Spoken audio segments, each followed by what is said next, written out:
Everybody must know it's 2 o'clock. Boy, it got quiet. Calling to order the Board of Supervisors regular meeting Monday, April 5th. All supervisors are present. And if we could all stand and pledge allegiance. I pledge allegiance to the flag of the United States of America and to the republic for which it stands, one nation, under God, indivisible, with liberty and justice for all. Stay standing for a moment of silence, please.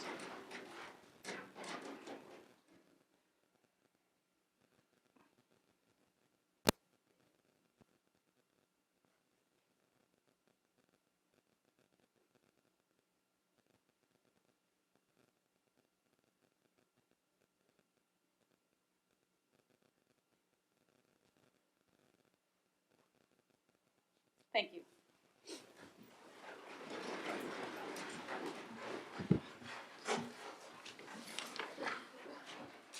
All right, we have the agenda in front of us.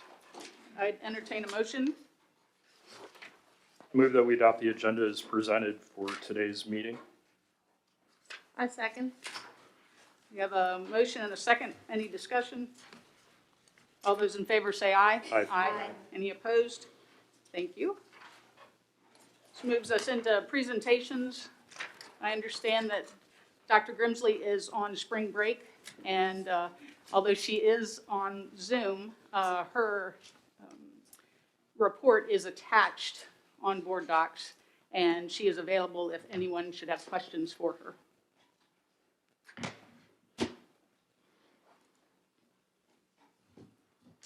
All right.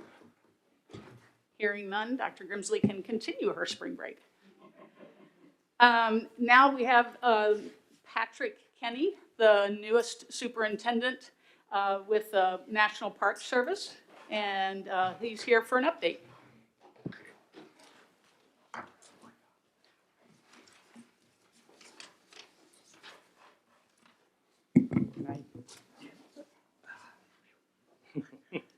Thank you. Hope you don't mind. Good afternoon. It's a real pleasure to join you. As I was introduced, I'm Pat Kenny. I'm the new superintendent of Shenandoah National Park. I've been a member of the National Park Service for almost 31 years now. It's hard to believe. Time goes fast, I guess, when you're having so much fun. I just recently moved here. I moved here in October. My last assignment was at Yellowstone National Park, where I served as the deputy superintendent for 4 years. I have bounced back and forth across the country, like I said, for 31 years. So it's a real pleasure to be here. It's a real honor to be the superintendent of Shenandoah National Park. We're very fortunate living here to have such a great place in our backyard or front yard, depending on which way you look at it. So I want to give you a quick update of some things that are going on. I'm gonna step back and look back at 2020. I think it's really interesting. You know, I think back about a year ago where we stood as a country as we moved into the pandemic, and you know, managing national parks is pretty interesting business. What did we anticipate as we saw this growing concern about a virus spreading across this country? What did it mean? You saw a lot of actions taken early, many like you all did as public policymakers, to make decisions for the benefit of the public. You know, we had shutdowns throughout the National Park Service. I know Shenandoah experienced about a 6-week shutdown roughly. But I think that I never, thinking back in February and March as this thing was kind of kicking up and seeing this, that I ever thought we would experience some of the visitation patterns we saw in the National Park Service across this country. So there are 423 units. We are located in 50 states and all the U.S. territories. But you think about this. So overall, the National Park Service ended our visitation levels nationally at 28% down over the year before. However, when you start parsing that data out and you start looking, start taking out some of the things like historic homes that had presented challenges to have them open. The big natural areas like Shenandoah saw increases in visitation or really close levels of visitation. So Shenandoah ended the year with a 15% increase over 2019. 15%. How many of you would have guessed that? I never would have guessed that, and I've been in this business for a long time. I think then you start looking even a little closer. Again, I moved here. I got here right at the end of September, beginning of October. So I had my first couple of weeks in the park, roaming around, watching visitation patterns and things. I mean, I had no basis to look at, but I could tell that things were really hopping here. So we ended our October of 2020 at 53% over 2019 levels. So the park saw some really heavy visitation.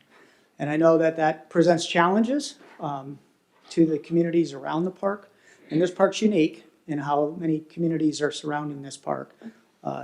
We're 105 miles long, but close to 400 miles of boundary. And I'm telling you probably a lot of things you already know, but it's just really interesting as a new guy to be kind of trying to figure this puzzle out. So that's kind of a recap, but it put a lot of strain on our staff. They were concerned, you think back on, we weren't touching surfaces. We were washing our hands like crazy. I mean, we were still doing all that stuff, but early on in this, there was a lot of fear, a lot of unknown. And as we've learned, we've become better. So looking at 2021, COVID is not going away. You're all well aware of that. We're still going to be operating under some of the similar models that were set up last year. With the new administration, there has been a new executive order. There is a federal mandate now for masks in federal facilities and on federal lands. That has been put into place in Shenandoah as well. So we'll be working on that. Our staffing levels are pretty similar that they've been. So you'll see similar staffing. We have been able to bring more staff on this year than we had last year, just because we didn't get shut down kind of early and slow in our hiring. So we'll be able to get back to more normal staffing. We did install some new point of sale systems at our entrance stations. The folks that design these systems and plan for this tell me they'll be faster. We'll see as we move into this. It's technology. So hopefully we'll be able to process things. We will be kicking a campaign off. You should be seeing things in the next couple of weeks. We're really trying to encourage people to pay ahead. So anything that we can do, working within the local communities to try to get people to pay their entrance fees ahead, just expedites processing times. I know talking to Gary Curry, that I know there's concerns about Thornton Gap and Highway 211 and safety on Highway 211. And Gary's been really gracious as a neighbor and a colleague here to help make some connections with the Virginia Department of Transportation to try to talk to them about what we can do on the 211 corridor to educate people.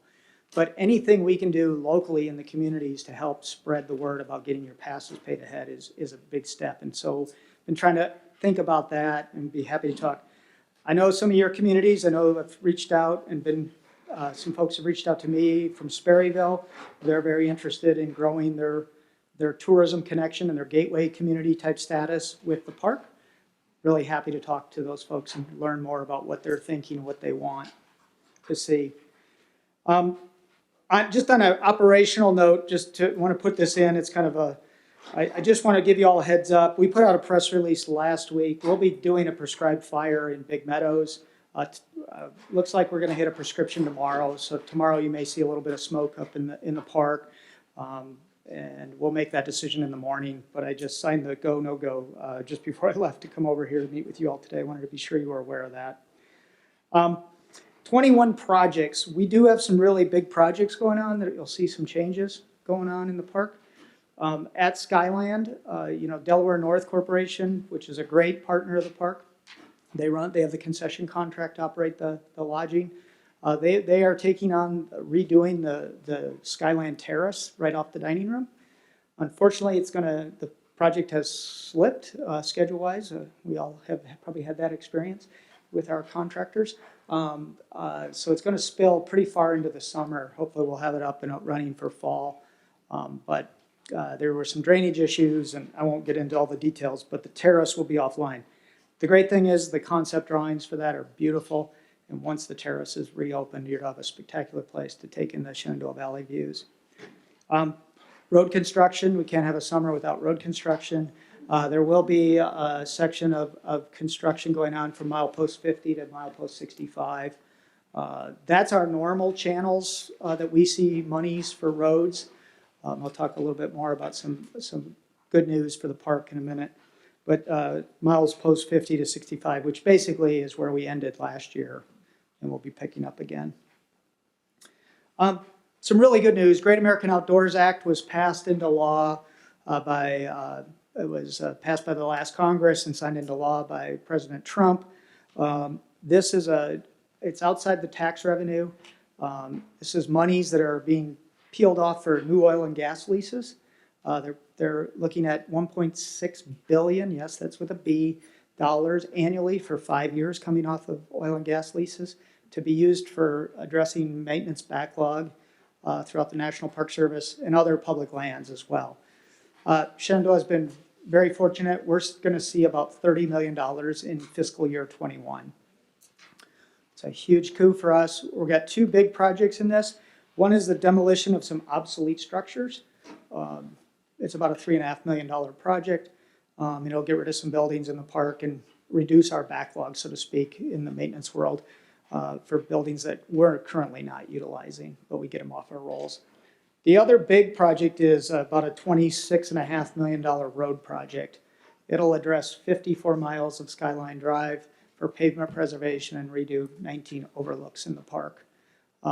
Most of that work, it'll start may start late summer, fall this year, the construction, but most likely it'll spill into the following year for the big bulk of the construction.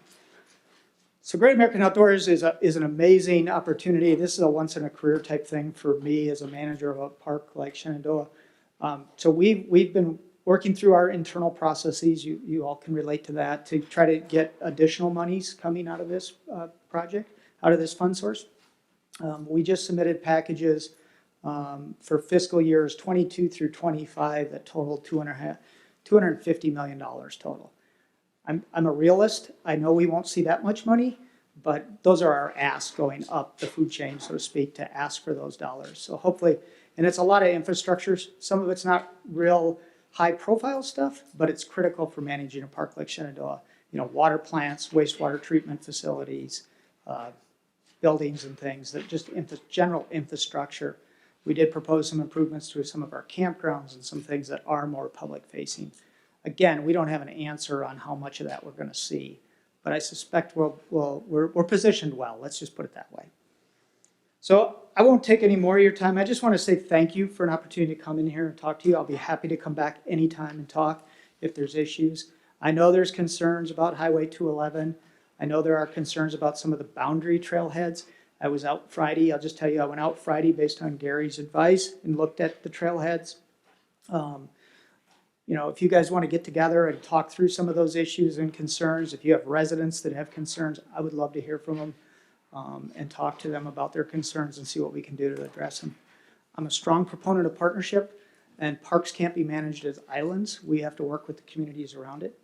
And if you don't know this, I am a resident of Rappahannock County, so I have a lot of care and concern about this community as well from a resident standpoint. So again, thank you. It's a real pleasure to meet you all. Look forward to working with you all.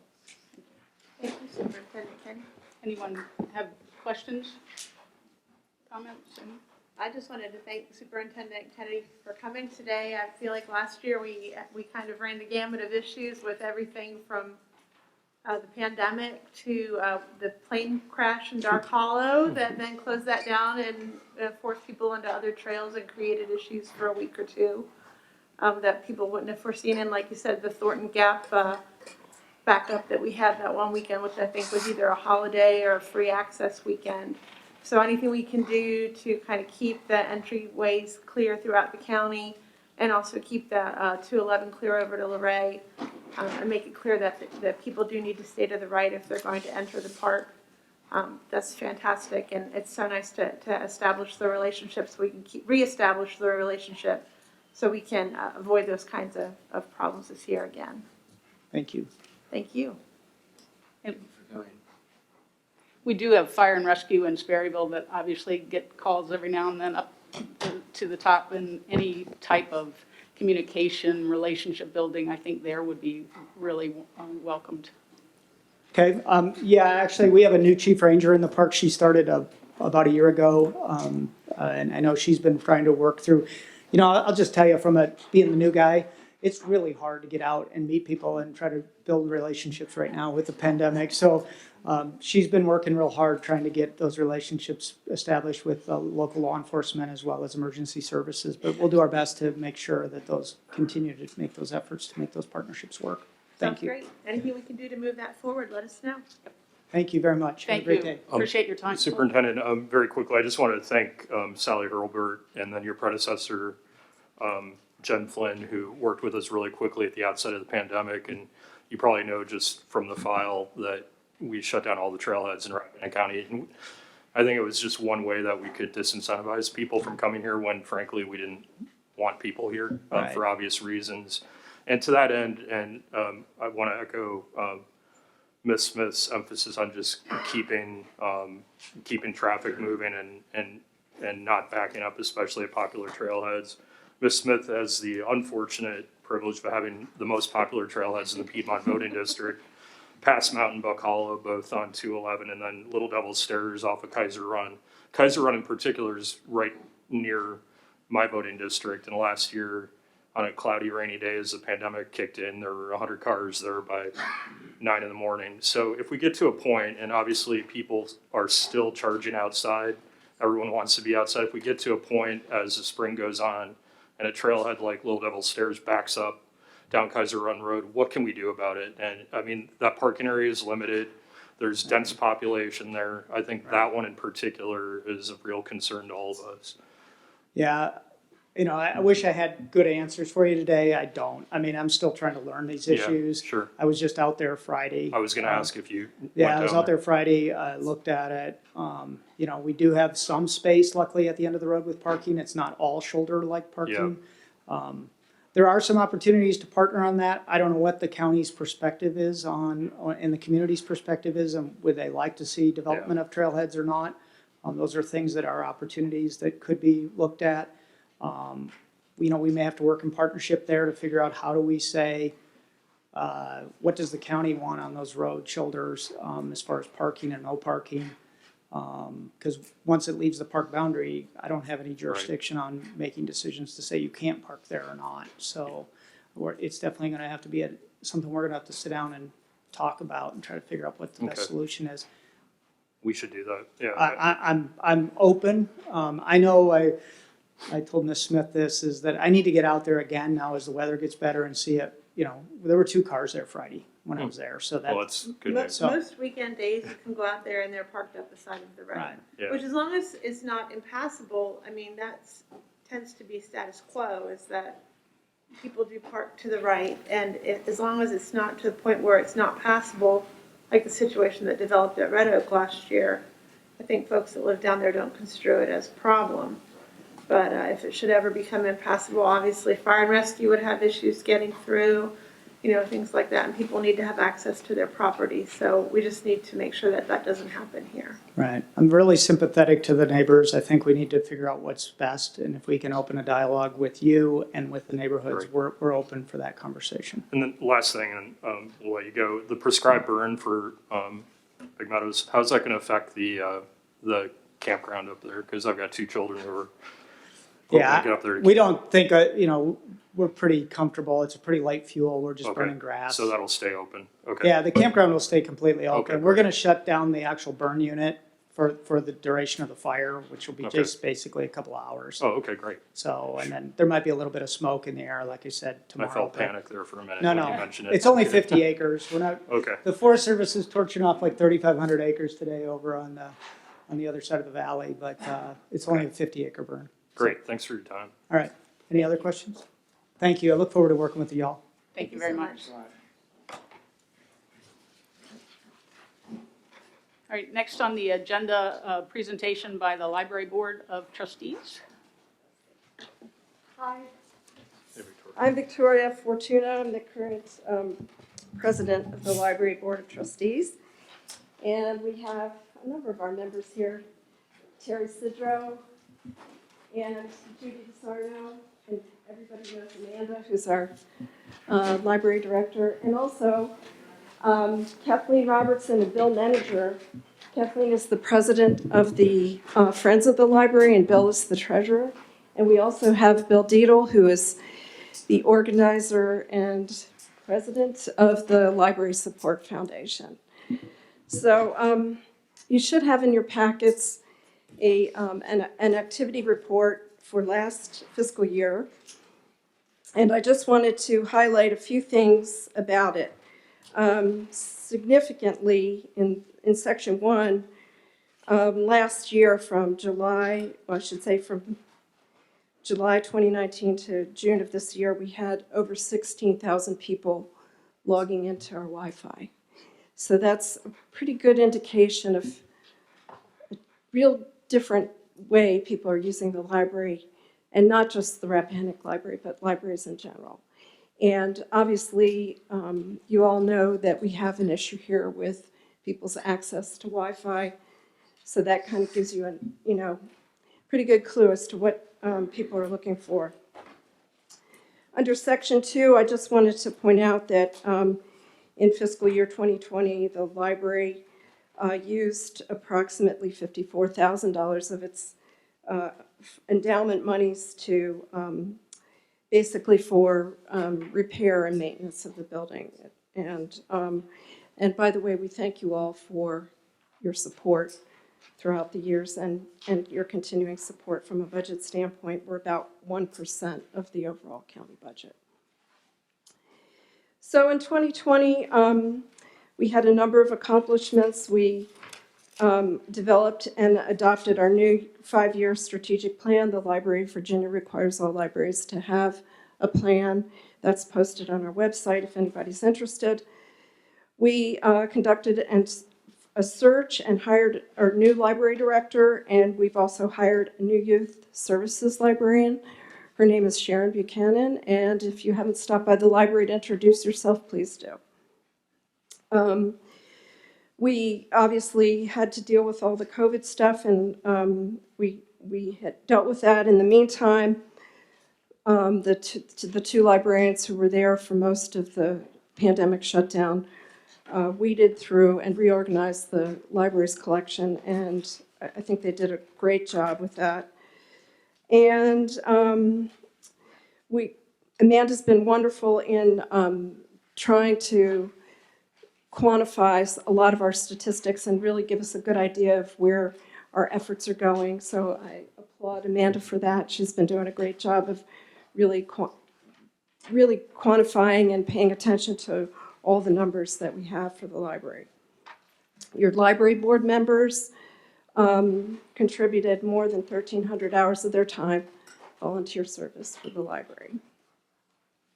So that's pretty much what we did last year. We did also, in sort of tipping into what our goals are for this year, in 2019, the library board made a determination that the library needed to be renovated and expanded. The library's been open now for 30 years. Some of the building has not aged that well, and yes, we've put some money from our endowment into repairs and maintenance, but at this point we really have to do some renovation and expansion. Over the last 30 years, people are using libraries in completely different ways than they were 30 years ago. So we don't have any private areas where people can search the internet. We have plastic tables set up, and people sitting next to each other can look at what the other person is doing on the computer, whatever, they may be writing a private letter or what have you, and there's no specific semi-private areas for people to work, and that's something that we've noticed is very important for our community, since a lot of people don't have computers and don't have access to Wi-Fi. So in regard to the renovation and expansion project, we put out an RFP in 2019. We interviewed 4 candidates, all of the firms that we interviewed specifically had library building experience, and we selected Anteros Design. We recently signed a contract with them. The contract will be in phases, and we've authorized phase 1. Phase 1 is a community scan and survey.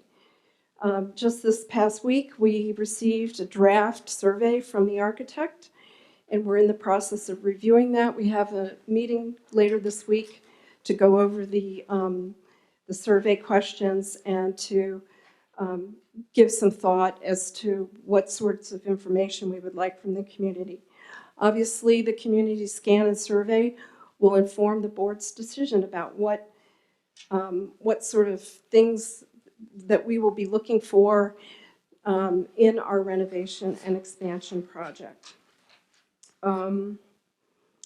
We've also begun to identify additional funding sources, specifically the PATH Foundation and the Northern Piedmont Community Foundation has been very helpful to me.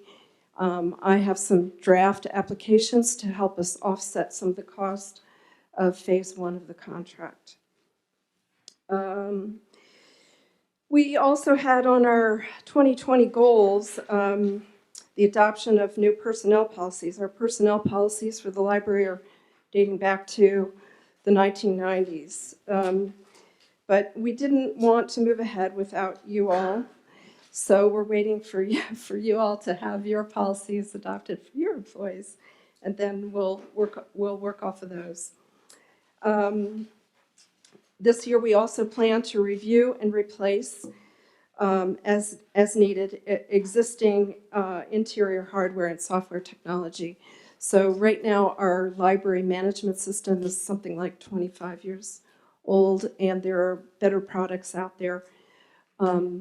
The Friends of the Library have also been very helpful to us in helping us find additional sources, but also committing some of their funds to these sorts of projects.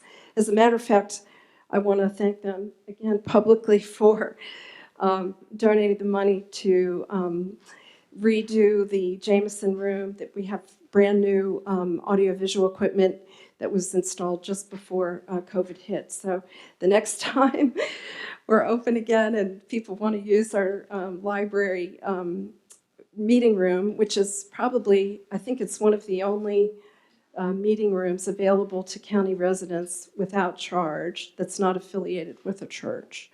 So it's another important resource for the community as a whole. And the other things that we're going to be looking at are ways to integrate and work more closely with the schools, and also with possibly integrating our phone system with the county's phone system and maybe upgrading that because we have some voicemail issues related to that. And also Gary's here. He's your representative on the board. I forgot to acknowledge Gary. Sorry about that. So that's about it. I didn't want to take up too much of your time, but I thought you'd, like to have an update. Have any questions? So, Victoria, did I understand correctly that you all are going to stay where you are and remodel the existing structure? No, we haven't made any determination what the scope of the project is or where we would be. Obviously, Right. Depending on the outcome of the survey and scan, we plan to meet.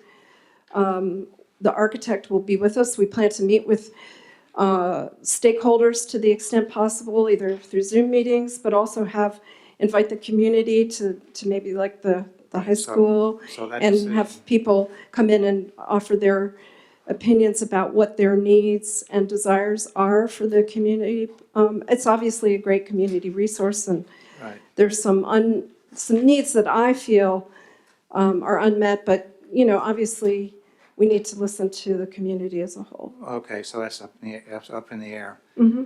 All right. Well, anyway, everybody I know really appreciates the library, and everybody appreciates all the hard work you all put into keeping it open, Yeah. and given the level of Yeah, service we that you did do. have, I guess, Thank you. about 179 curbside patrons during the periods where we were completely great. closed down. So Thank you so much. I think people did appreciate it. So Absolutely. To be clear, the facility is open right now. yeah, the facility is open now for visits, so in person. But we are still doing curbside in case people are uncomfortable with coming into the library. I just wanted to echo Supervisor Parrish's sentiments and also request, I know We get an annual report from you all, which I appreciate very much, and it's always a great touchstone for this board every year.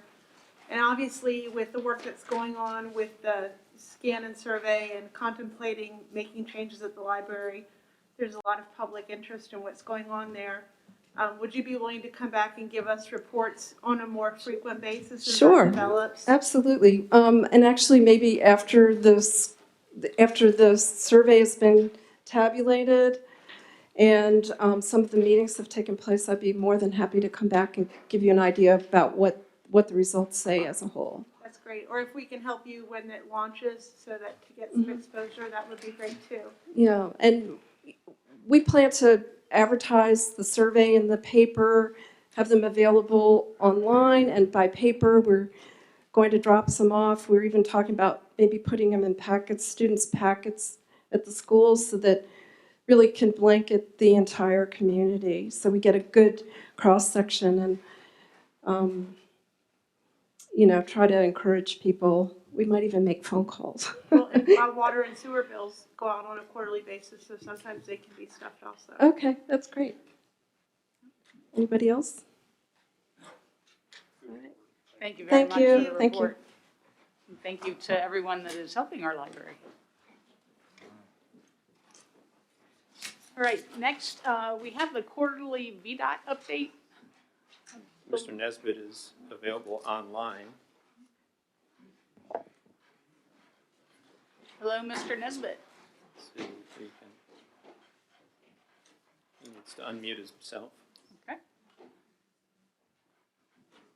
Okay, I better mute myself, I'm sorry. That's okay. Good afternoon, everyone, can you hear me now? Yes, sir. Yes, I appreciate the accommodating me virtually, and I hope the next update will be an in-person one. Looks like things are improving somewhat, so I'm hoping that my next visit will be an in-person one. As far as the quarterly update, it's April, we're coming out of the winter months. We had except for the month of February, I think we had a fairly mild winter, but February was hit us pretty hard. Obviously with a lot of ice. Seems like we were on for the latter part of February and early March, one storm after another, but we got through it, and so now we're sort of getting a lot of focusing on getting gravel roads back in shape, and also preparing for mowing season, and repairing pavements and clearing up debris from trees that have fallen during icy storms that have a lot of tree debris and things like that. So we're doing a lot of tree debris removal. And things like that.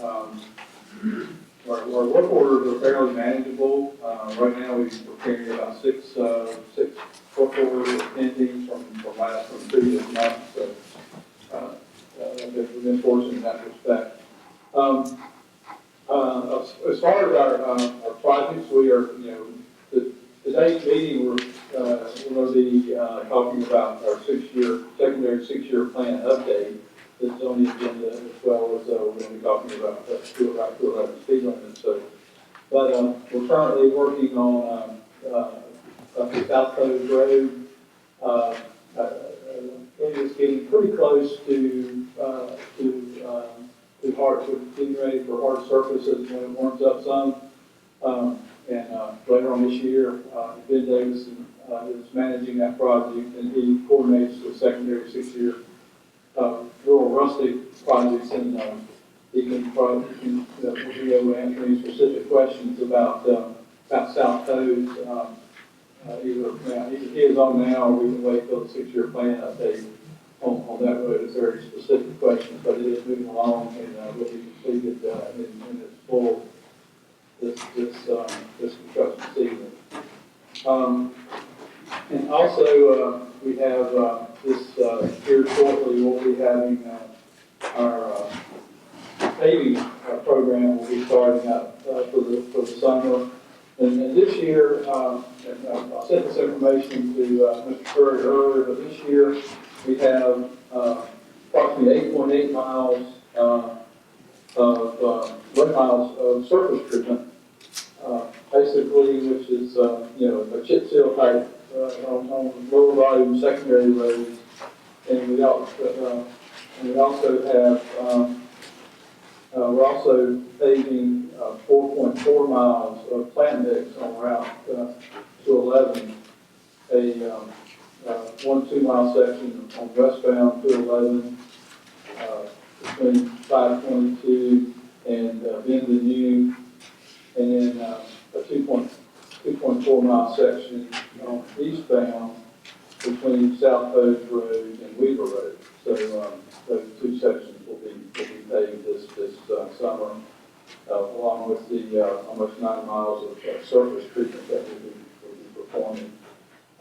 And you will be able, the public will be able to track our paving program on our VDOT website.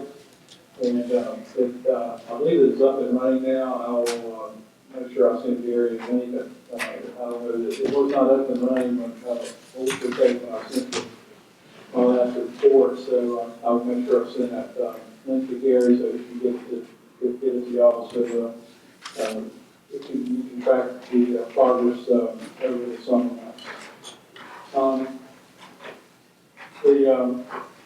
Earlier this year, one of the hot items in Rappahannock County was the bridge on North Post Road. So we want to remove and replace the truss bridge with a newer, updated truss. Of course, after public input and local residents input, the decision was made to hold off on that, pull that project, so we'll not be pursuing that project, and we'll continue to maintain that bridge with our normal maintenance forces and keep it up as best as we can. We have also received, had a handful of traffic engineering items, traffic requests. One of them, one recent one's Aaron Mountain Road, Route 622, near Rock Mills, I believe easterly from Rock Mills to towards 729 Ocean Road. We extended it's 35 miles an hour starting at Rock Mills, and then we extended to 35 a short distance, and then we the remainder of 622 all the way to 729 was the speed was posted, speed limit was posted at 45 miles an hour. And it was a statutory 55, so now it's actually posted at 45. So that was a recent development. And then we also received a request to conduct a speed study on Castleton Ford Road, Route 615. That study is underway, and as soon as it's available, I'll pull it back to the county. And still working through traffic items on Main Street in Sperryville. Summer months or spring and summer months are coming up, so people will be getting out, and so we, I think there's a pedestrian signing that we're trying to get installed. Hopefully we'll get that installed here shortly. And also, there's some concerns with the speed on Route 211, and we can discuss that later on in the agenda. And this summer, well, it's not in Sperryville, it's near Sperryville, the Route 231 522 intersection. That will be scheduled for construction with state forces this summer, where we'll be converting that what is now a Y intersection type intersection to a traditional T intersection. So that will be we'll be using our state maintenance and operation funds for that project. So that will be this summer, and then another project that that has come forward that we'll be planning over the next year or two using these same funds will be potentially a right turn lane extension and construction of a right turn lane on Route 211 eastbound at Route 639, which right now is just a taper. Some of you may be familiar with that. And so we're looking at that for a potential project, and funds will be available in the summer of 23 for that project if that project stays on the list, which I assume it will. Those are right now, those are our, kind of where we're at.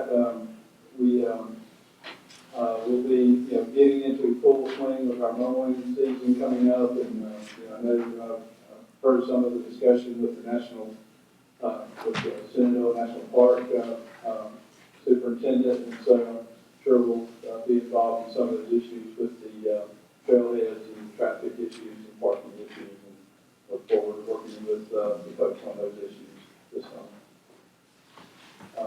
I'm open to any questions or comments anyone may have regarding these items or any other items the board may have for me. Mr. Parrish. Mark, it's Chris Parrish. How are you today?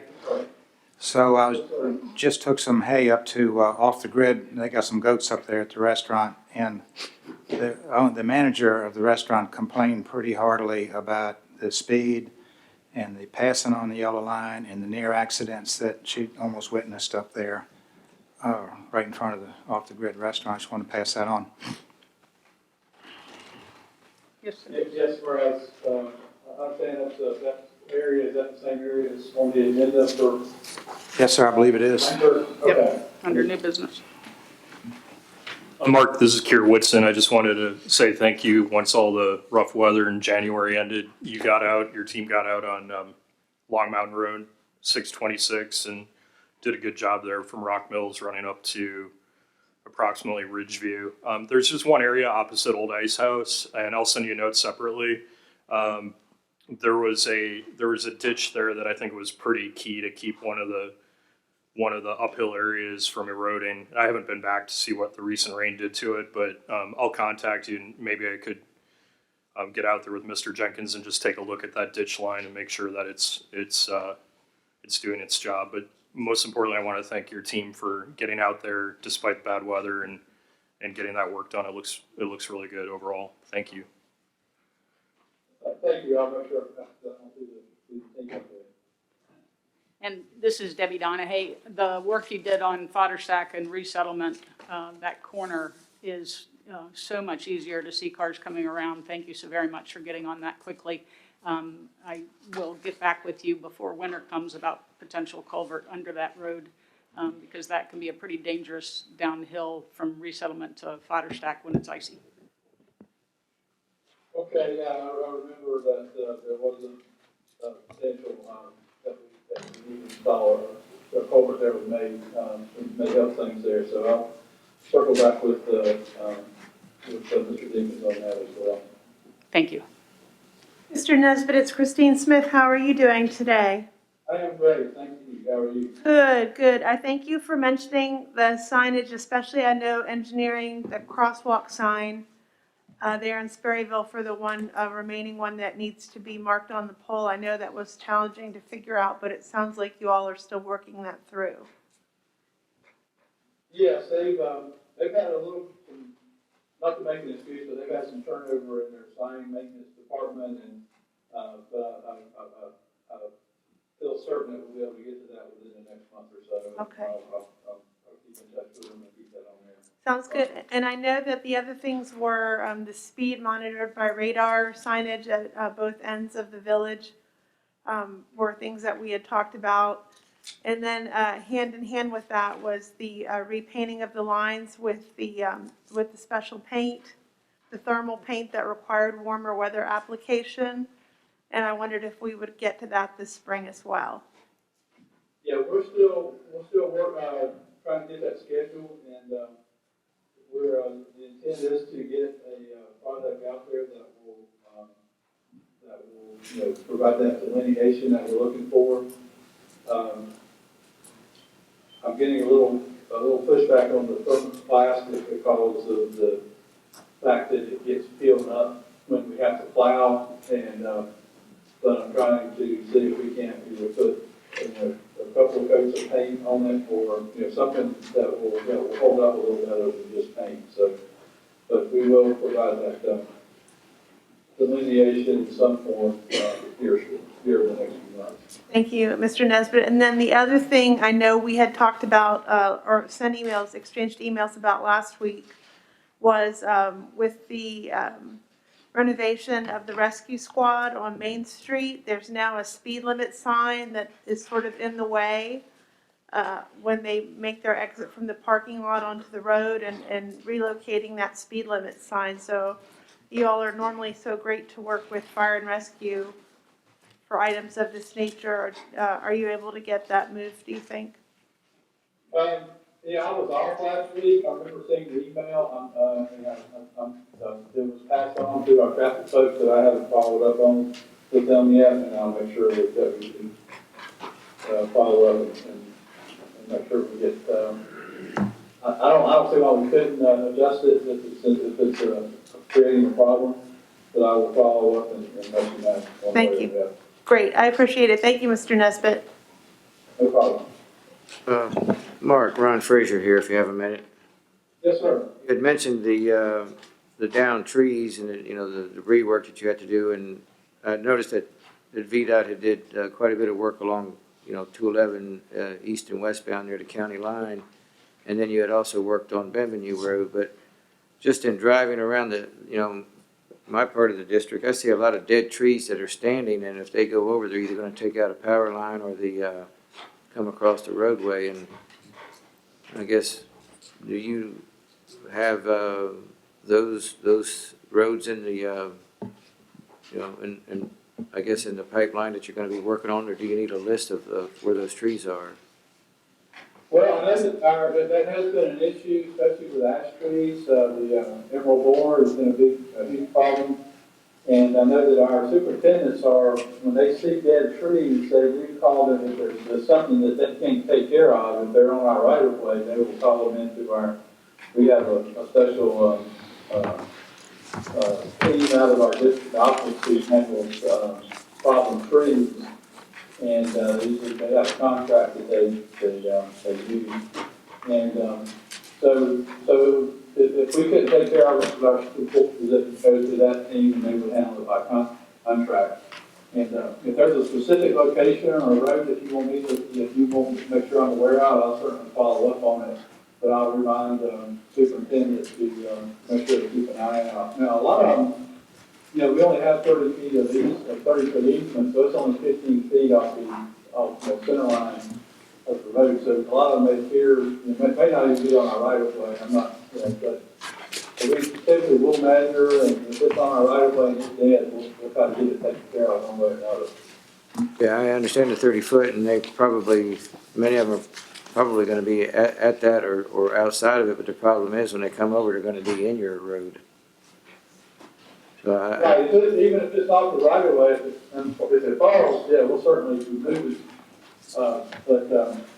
As far as getting it removed ahead of time, we have to sort of prioritize that. We can, if it's an imminent, we can't get permission from the property owner to get on their property to move the tree, but we can't go on someone else's property without their permission.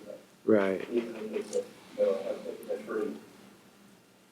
Okay, well, I'll try and write down the approximate locations of them. I know Battle Mountain Road, for one, is got quite a few, and then there's a few on Viewtown Road. Okay, yeah, if you just, and like I said, I'll remind our guys to make sure that they're looking out for them, but I know it is an issue, but it has been an issue for a year or two now. All righty, sir, thank you. Thank you. You're welcome. I have one just quick follow-up relative to the speed indicating radar signs. You and I have had conversations about that in the past. The board could permit those through a land use permit process if so desired. Is that correct? Yes, that is correct. Okay. So we'll follow up with that as a board and discuss if it's the desire of the board and the location, and then we can, and the cost, et cetera, and we can get back with VDOT on that. Yes, yeah, we can certainly, we can have a special next week meeting here, Mr. Curry, and discuss that. Any questions you have on how that would work. How to make it painless as possible. Thank you. Thank you, Mr. Nesbitt. We're getting ready to go into a public comment period. My comment is to Mr. Nation, if I may, equal concern, just a demonstration, in the median strip on 211, Weaver Street, Weaver Road, Holly Springs, east to 229. And one of your trees, and that is VDOT's right away, all the median is VDOT's right away. And one of them is in front of my driveway, 14991 Lee Highway. It is large and a limb, but it's not going to be many more windstorms that it's going to be out in eastbound to 11, wind up on top of the car or something else more than. Right, so Mr. Nesbitt, I don't know if you heard that, but the median along 211, 14991 Lee Highway, in the median, there appears to be a dead or dying tree with a large limb that may be risking the drivers. Did you get that? You said 14991 Lee Highway, dead tree in the median. Yes, I have that. Thank you. Thank you.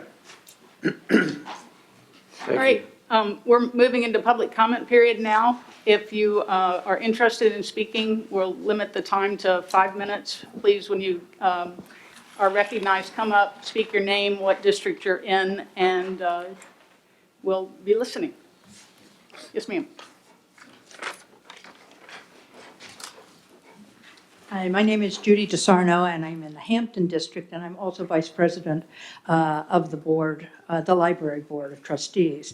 And I just wanted to add to Victoria's remarks that you as elected officials are really important to the survey, and we hope that each of you will participate either by telephone or in person with the architect to discuss what you think about the library and its needs.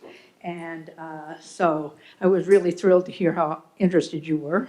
I'm not surprised, but thrilled. I also, even though I know you appointed her and you know her, but another one of our library board, our newest member, Patty Peterson, has arrived. And thank you. Thank you. Thank you. However, the other members are probably not going to address the board, given the number of library board members that are here. Thank you for that. Yes, ma'am. Damaris Miller, Hampton District. I want to thank members of the library board and Friends of the Library for all the work that they have been doing and are doing to take care of our library and keep it up to date. I especially want to thank them for their efforts to enhance and constantly stay ahead on the digital realm, because that is where libraries are going, and they're going to be more and more digital services. I strongly encourage that. And I look forward to future plans, but if you talk about moving that library from where it is, you're going to run into a buzzsaw. Thank you very much. Yes, ma'am, I think in the back. Yes, please. I think I'm in the Piedmont District. That's right. What's your name, ma'am? My name is Debbie Fitzgerald, and I live at 11691 Lee Highway, right in front of Off the Grid. And the traffic is just, traffic is going to be traffic, Mark. I don't know. When I was driving up here today, I'm the only strip right there at the base after everybody's been on the hairpin turns coming down from Luray, and somebody's going to die in front of my house if you guys don't paint those yellow lines. It's just, every weekend we have EMS going up the hill, for an accident.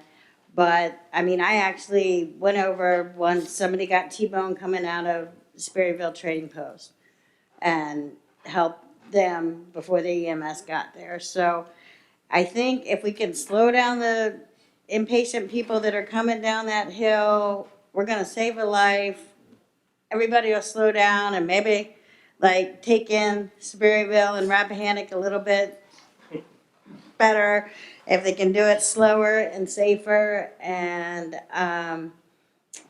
I appreciate also, I wanted to say the Sperryville Community Alliance, last year, their little effort to plant trees, I got flowering trees, and so we're trying to make that corridor beautiful, but we also need it safe.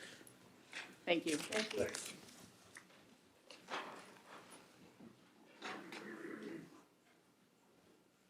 So my name is Elizabeth Melson, and I'm in the Wakefield district. And I am the farm manager at Off the Grid. And Debbie was saying coming off the mountain is dangerous. Coming to the mountain is also dangerous. I don't know, there's probably been at least 5 incidents since 2018 when I've been driving into Off the Grid, westbound, turning left into the farm and the restaurant, that even when I'm braking with a turn signal, people still pass me as I am slowing and turning many times. And we've also seen people trying to avoid accidents and having to really quickly pull into Off the Grid's gravel parking lot to avoid accidents, and really being shaken and walking in to the restaurant saying, you know, wow, that was really close. I was almost really injured.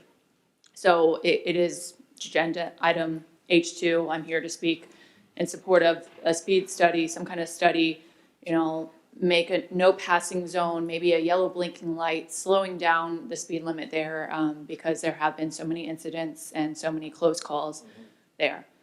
If I'm allowed a second point, I would, and maybe I'm out of procedure, but I would like the board to ask the local Department of Elections to look into the cost of upgrading our election equipment to allow for ranked choice voting. I am the president of Fair Vote Virginia, and HB 1103 was passed last April that allows for the use of ranked choice voting in county board and town council races. I do not believe that our equipment is capable of tabulating that unless I'm mistaken. And just to be ahead of the curve, whether there's public support to move for ranked choice voting or not, there is probably some federal legislation working its way through Congress that also proposes ranked choice voting for like congressional elections. So if we could just find out what that cost would be to upgrade our equipment, I'd greatly appreciate it. Could you say that word again? What kind of voting? Ranked choice voting. RANK. RCV. R what? RANKED. So RCV for short. And the bill was HB 1103 that allows for that local option. So as I would understand, there may be 3 people on the ballot and you would rank them 1, 2, 3, and it may be that through the math, the person that you pick second may win the vote based on how everybody else voted 1, 2, 3. Right. It ensures a majority. The winner must receive a majority. And I'm happy to do a presentation or send more information via email. Thank you. Thank you. Anyone else for public comment? Yes, sir.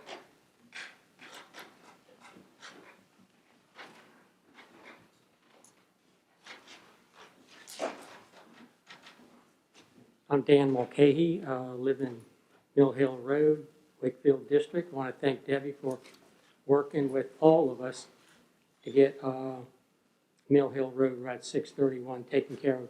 By that I mean out of the quagmire. And I'll let you know that I've been mostly door to door to almost everybody. Been unanimous so far. Please do something with the road. Few people I haven't contacted, they're either not home or didn't answer the door. But I left them a print off that shows that 631 is on the list to be worked on at some point. So hopefully it'll work. Thank you. Thank you.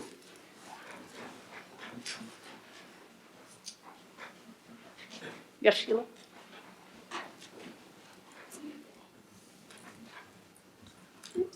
Hi, Sheila Gressinger, Hampton District. I hope you all had a happy Easter. It was a beautiful weekend. By the way, when I was trying to get ready for Easter, I drove up to Gainesville and went to Wegmans because they have the cocktail sauce I need. And I drove out 66 to Marshall. and I noticed, oh my gosh, how beautiful and how much Marshall has improved. And I thought, this is a perfect opportunity to show a little map that I redid again. I wish I could have had copies, but on here, you're going to see the star, and the star is Rappahannock. And you see all the black lines that are the major roads that are 15, 29, all the ones, and none of them lead anywhere around Rappahannock at all. The reason Marshall is doing so well, it has 2 exits right off Route 66. So I talked to somebody over the weekend, and he was very concerned about development, and I said, you know what? It's probably not going to happen, and there are certain reasons why. With all these roads doing the way they're doing, many box stores, we don't have the required population to be able to support them, so they're not going to come here. So that should allay some people's fears. The other thing, Ron Maxwell did a very nice commentary in the newspaper last week, and he was trying to say we need to protect our wildlife and how critical that was for the future of the planet, and how we in Rappahannock could be doing something to support that protection, and that would be in easements. And so then I pulled this off the web, and here is showing that Rappahannock has 20% of its county is an easement. And so that's a protection that's been going on for decades, so that's protecting as well. The other thing I like to call responsible stewardship is that the people who have their places in conservation easements and the farmers in our area are using a new, I just learned it, carbon sequestration, which is pulling the carbon out of the atmosphere and pulling it down into the earth to helping a healthy planet. So when people are trying to address carbon emissions, they need to also think about this carbon coming out, and this is what our farmers are doing by the no-till and by the cover crops and everything. The other thing is that a while ago, the town of Washington was able to procure 100 trees planted in the town. Trees pull down that carbon as well, the carbon dioxide out, and enriches the roots and everything. The other thing with the way our farmers are doing this, they're giving us healthier soil, which I probably mentioned the movie The Biggest Little Farm that talked about an arid desert of a huge parcel of land and how it was enriched to provide better, healthy soil to help the environment. Plus, things taste good when it's done in good soil. Your eggs are going to taste better when they come from chickens that are doing the free range and everything like that. The other thing I wanted to address was the housing issue again. I want to call it replacing housing. That seems to be a little bit more calming for people to think about. Housing that we used to have, and old timers can probably say they remember houses on certain farms or up hollows that aren't there anymore. And so that's what we're really doing. We're trying to replace housing that used to exist and doesn't anymore. The other thing I want to talk about is retirees who are coming here, which is wonderful. The good thing that they do is that they buy an old house a lot of times, they refurbish it, they renew it, and they add to the property values. Property values are what contributes to our budget and helps run this county. The other double-edged sword part of that is that they don't bring children for the schools. And we do need children and families to help our county keep growing as the elders pass, which is a circle of life, if you will.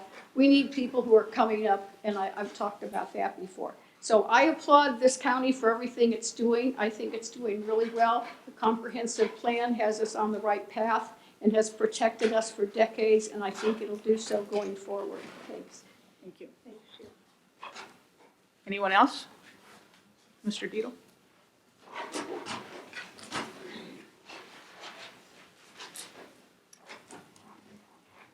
Bill Deedle from the Wakefield District. I would like to thank the Board of Supervisors for their past support of the public library.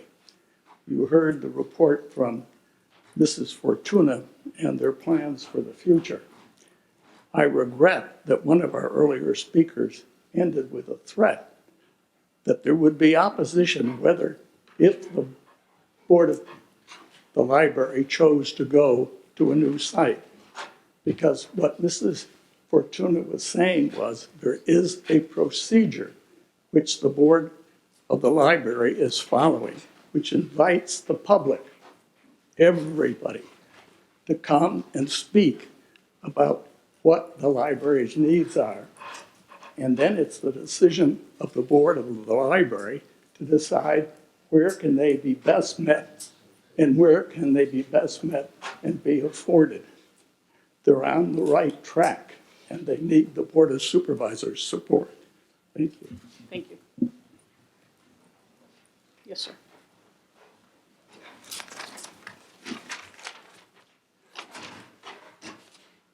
I'm Ross O'Donoghue. I'm in the Stonewall Hawthorne District in Woodville.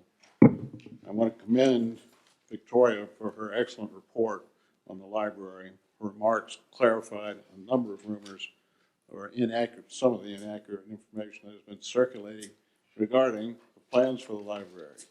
In particular, no decision has been made as to how best to address the needed changes to better serve Rappahannock County. That the public will be consulted for their opinions and ideas is key to this discussion. Thank you. Not seeing any hands in the courtroom. Does anybody on Zoom wish to speak during public comment? Please raise your hand in Zoom world.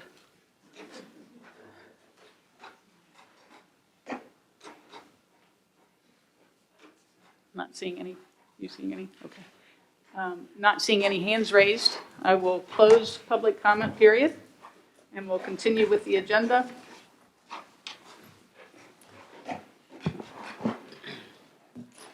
Thanks, Victoria. Bye, Anna.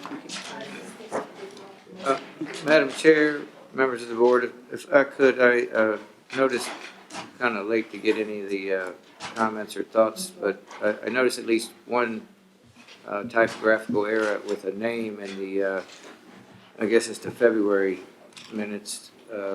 I'm sorry, I have to go back and look at it. But anyway, if we could just maybe pull the minutes from the consent agenda and, instead of spending a lot of time on it now. Madam Chair, I'd also like to, in addition, I wanted to pull the minutes as well, and if we could pull payables, please. All right, I have the minutes and the accounts payable being pulled. Not much left. Nope. I would leave the supplemental appropriation. Should we just Might as well vote on just the do them all independently. appropriations? Might as well go through it. Okay. We're on to minutes for adoption. Is there a motion to table them until next month? Is that Yeah, what I understand? if we could, instead of spending, kind of wasting time here, because I don't really have, it was something I think should be reworded, but then there's a typo with a name. That's easy enough to fix, but.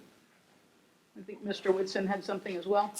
Yeah, we could just address them next month, that's fine. And I really didn't have any comments on the separate minutes related to the joint meeting with the school board. I don't know if Mr. Frazier had any concerns about those minutes, but perhaps we could adopt those. Go ahead. Well, I did have one with that as well. Okay, then let's just put table them it off till till next. Yep. Yep. All right. Thank you. Do we need to vote for that, or we just do it? Tabling that one. Okay. Accounts payable. Madam Chair, I'll be very quick here. There's been sensitivity in the past regarding use of credit cards in the county by the handful of people who have county credit cards within our local government. And I noticed and I'm trying to be quick here with my iPad, I apologize. There was one credit card bill maybe in the first check run that was north of $3,000, and I wonder if Mr. Curry could just enlighten me on what charges are contained within it and whose card it was.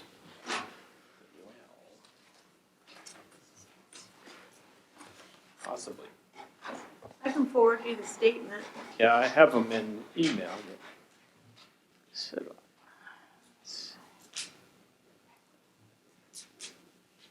Is that the That's sheriff's the department? sheriff, budget 3102 is the sheriff, Okay. and 5501 is the main. Looks like there's some training charges in there. Okay. Here it is, if you don't look at it on my iPad.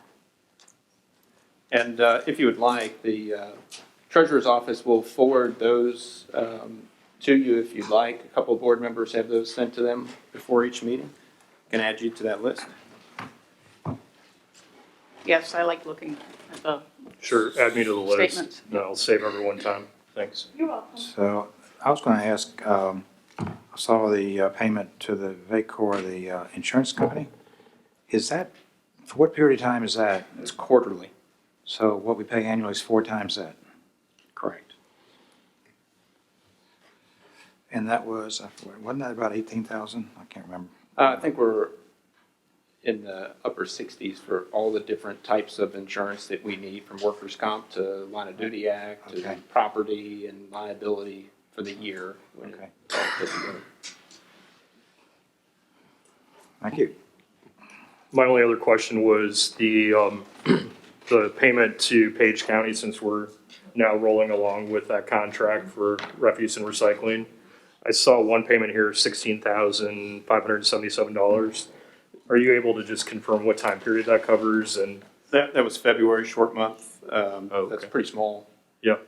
Compared to what have been seeing. 21 or so, 21, 22 is the average we need to hit, so that's pretty good, actually. Okay, so if you extrapolate and annualize that, we're Still in great shape. okay. That's what I wanted to know.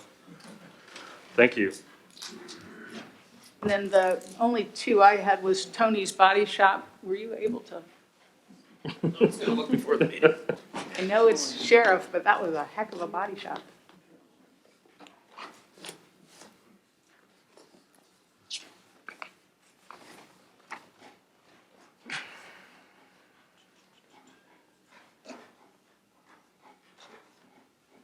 That is a 2017 Dodge Charger. So it was a new vehicle, insured loss, so that makes sense why it was a large amount and not totaled or anything, because it's 2017. Right, okay, thank you. And then the vertical structures you said was taking down the antenna?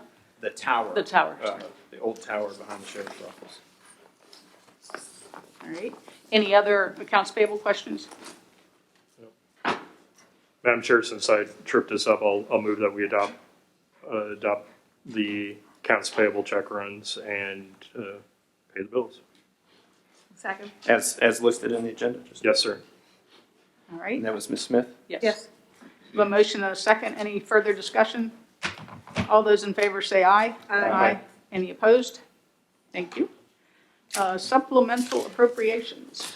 That's one small supplemental appropriations is funding from DMV for special enforcement, which means be careful how fast you drive out there, because we have deputies who are only looking for speed for certain periods of time. $412.56. Make a motion that we move through the supplemental appropriation as presented. I have a motion. Do I have a second? Second. Mr. Parrish is the second. Any discussion? All those in favor say aye. Aye. Any opposed? All right. And there are no contingency items this month. Okay. Thank you for that. Going back into, now we're at appointments to the Planning Commission, Wakefield District. I know that Mr. Schulin is interested in being appointed again. He, I think, has had a little over a year under his belt, which has helped him considerably, and I would like to hear what Mr. Frazier and Mr. Whitson have to say, since you have seen him in action. Well, I sent an email to that effect that if it was okay with you, since it was Wakefield District, having worked with Mr. Schulin for a year, his first year, I thought that he performed very well. And I would certainly support his reappointment. Yeah, very good temperament. Enjoy working with him. I would support reappointment. So if the board wanted to dispatch with this item today, a motion to waive your requirement for advertisement in the newspaper for this vacancy and to make the appointment for the next 4-year term, somebody can make such a motion. I would make that motion since Mr. Schulin is in the Wakefield district. Second. Ms. Smith with the second. Any discussion? All those in, I would just want to echo the sentiments of my colleagues on the board that I've attended many sessions of the Planning Commission in the last years. I know you have as well, Ms. Donahue, and I think Mr. Schulin does a commendable job. He's always well prepared for meetings and contributes accordingly, and I think he's a great addition to that body, and I appreciate that he's willing to continue to serve. thank you. I feel the same way. We have a motion and a second. All those in favor say aye. Aye. Any opposed? All right. Old business 2022 budget discussion. The board pretty much finished up your work at this point on the budget, authorizing me to advertise for public hearing, particular budget during your work session last Thursday. I did want to bring one matter to your attention, and I actually attached these documents today. As I was looking through the ordinance for the transient occupancy tax, that we'll have to advertise for a public hearing in May to increase that from 2% to 4%. I had a quick discussion with the treasurer about whether there was anything else in that ordinance we should look at while it's open for public hearing. And she reminded me of a conversation she and I had several months back. And I've put it on the screen. I know it's hard to see. But there is a section regarding reporting for the transient occupancy tax and the meals and lodging tax. And within it, the critical part here in green states that the provider, the retailer, shall be entitled to retain 3% of the amount of any payment due to the county, provided that the payment and report are not delinquent. The treasurer and I have discussed that in the past, and I think the intent of this section, both in this section and in meals and lodging, is to provide money to the vendor to help pay for the cost of tracking the tax that they're collecting. These tax dollars are trust taxes collected on our behalf and held on our behalf until they're remitted to the county. And then when they send the tax revenue to the county, they can keep 3% for themselves. That's enabled by state legislation, is not required by state legislation. So she and I thought we would bring this to your attention now. If there was a mind to eliminate that statement and all of the tax revenue would come to the county, you could do that. And this seems like a reasonable time to discuss it when the thought is to change the rate from 2% to 4%. 3% of 2% is a pretty small amount of money in the grand scheme of things, but I'll defer to the board, and particularly those who may have knowledge of this in their private sector jobs.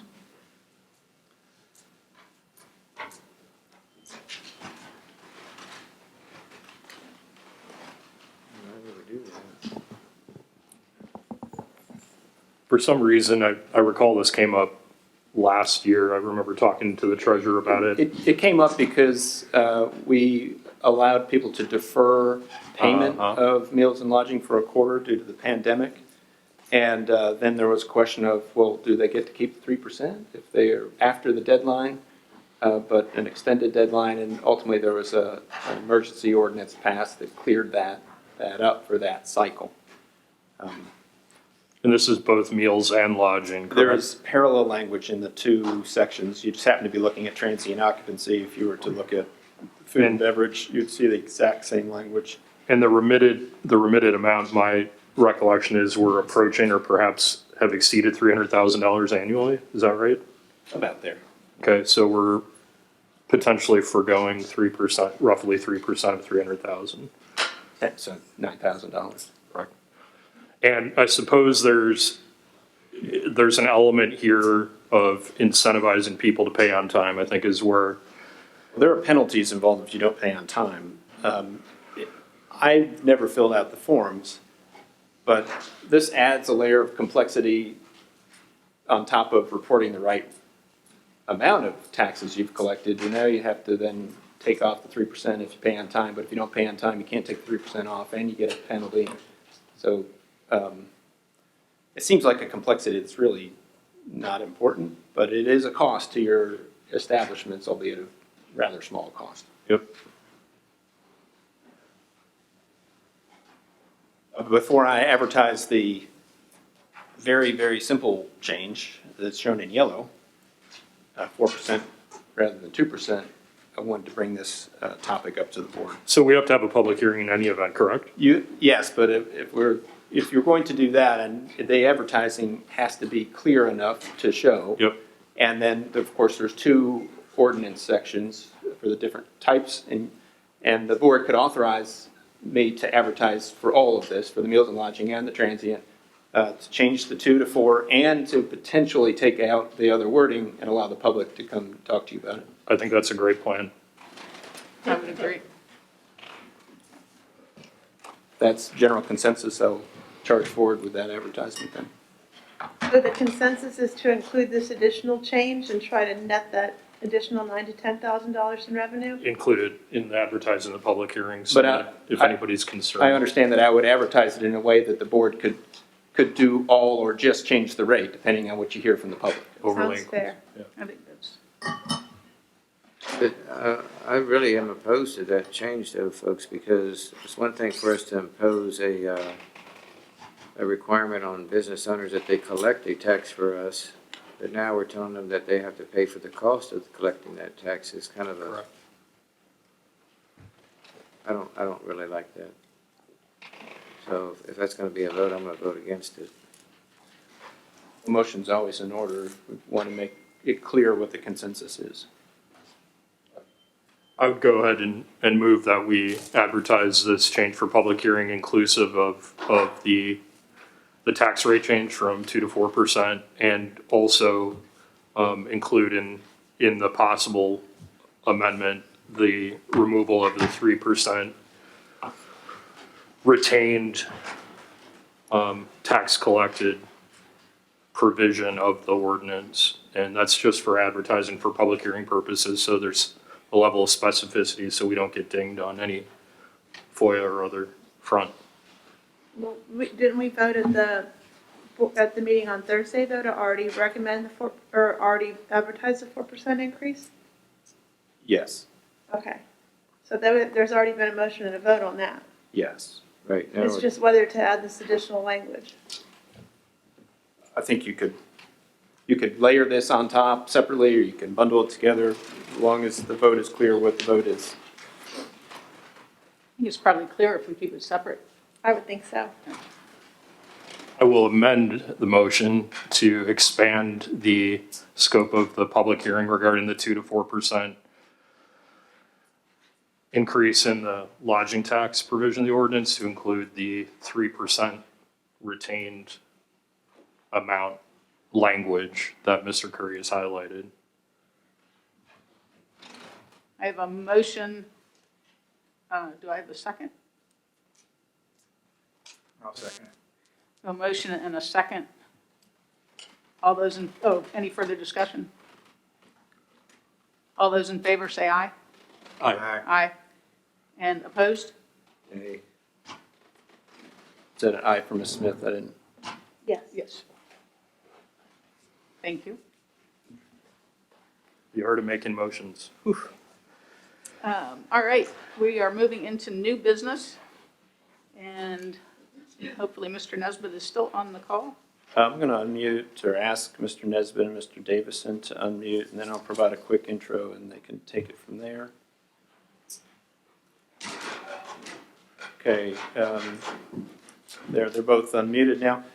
So as the board is aware, each year you work through the secondary 6-year plan. The Board of Supervisors is fully in control of decision-making on which roads in the community which secondary roads in the community should receive capital upgrades, and largely that's related to which roads should be hard surface that are currently gravel based on the funding sources. So every year you do that and you plan out for 6 years, which means each year we progress forward in that 6-year plan, and typically the back end of that 6-year plan has capacity because the roads keep moving forward, and these options come to the board to look at what road might be next appropriate to add to that tail end of the 6-year plan. Mm-hmm. Last year, we were a little delayed because of COVID, but the board adopted your 6-year plan and priority list as shown in the narrative for the board package. The first was Turkey Ridge Road. That project is complete. The next is South Pose Road, which the grading, if you've driven down that road, the grading is done. It's in great shape, ready for hard surfacing. That should be complete in the current fiscal year. Next were the two sections of Kaiser Run Road, then the section of Horton Hollow Road toward the Lizzie Mills end, where the hard surface ends now. It extends that hard surface further towards the river to a point where the road gets too narrow to really handle it through this process. And then lastly, Pullens Bluff Road, which would go between Gid Brown and Kaiser Run, which Kaiser Run would already have been done at that point in time. So advancing these roads up the process, you will have capacity on the back half of that of approximately $290,000 to add another project. You can have a project hang off the plan, so to say.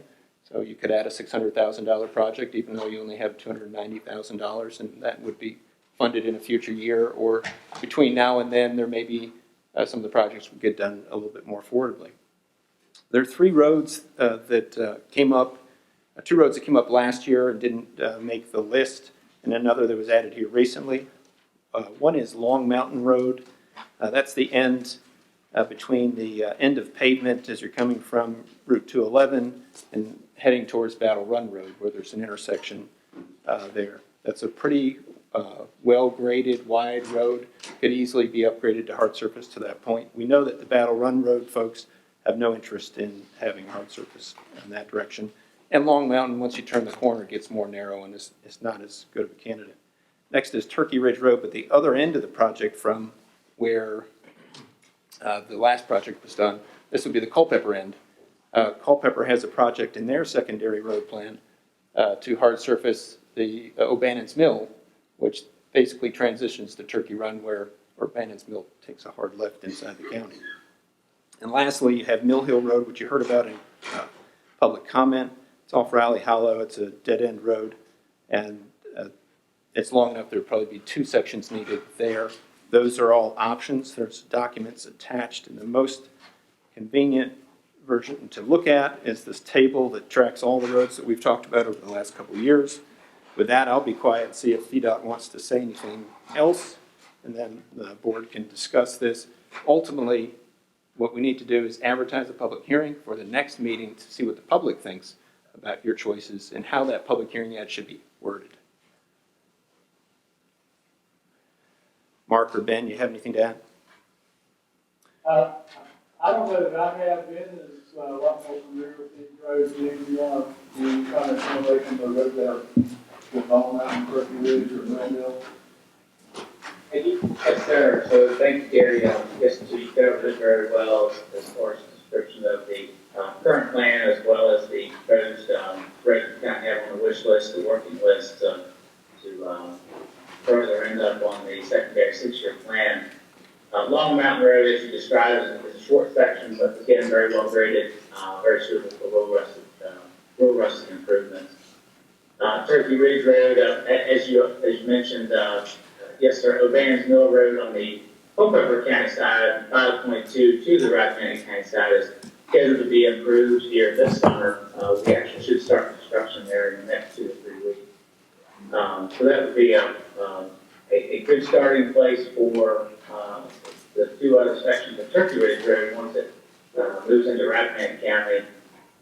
As you see with this table you have shown, we're going to have this road recounted for vehicle trips.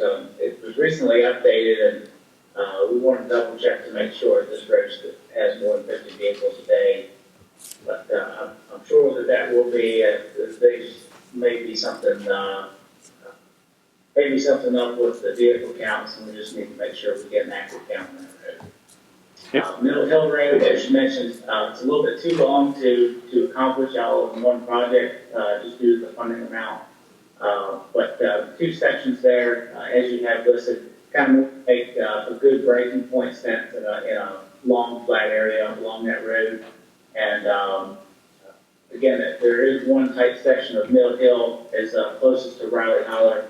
But I believe that we take special care to that pretty steep area there. We should have a rather nice product there. The rest of the list further down, we reviewed some of them as you have in the notes here, some of the history as far as whether or not citizens are in support of it or whether or not it's a geometrically suitable for a rural rustic project. Yeah, I should. So thank you. Thank you, Ben. I should note that the next couple roads on this list, and it may be hard to see them,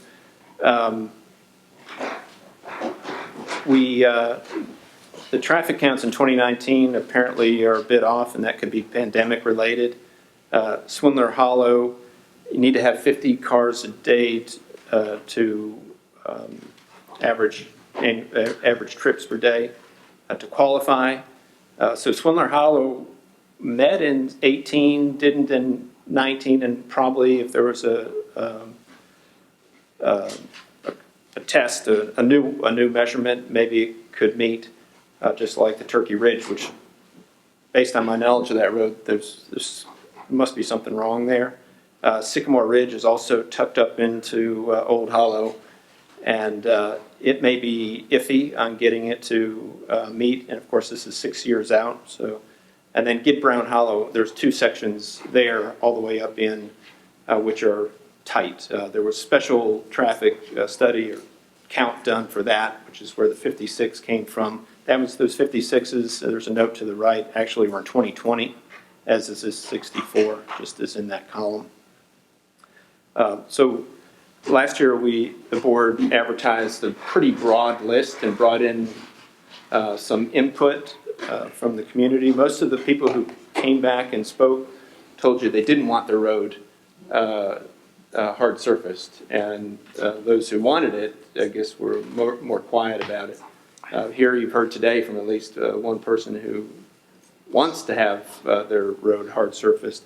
The other option, given that we're 6 years out and there's $290,000 left, is you don't have to put any more roads on your list, and you can allow the funding to accumulate another year and reanalyze this all next year.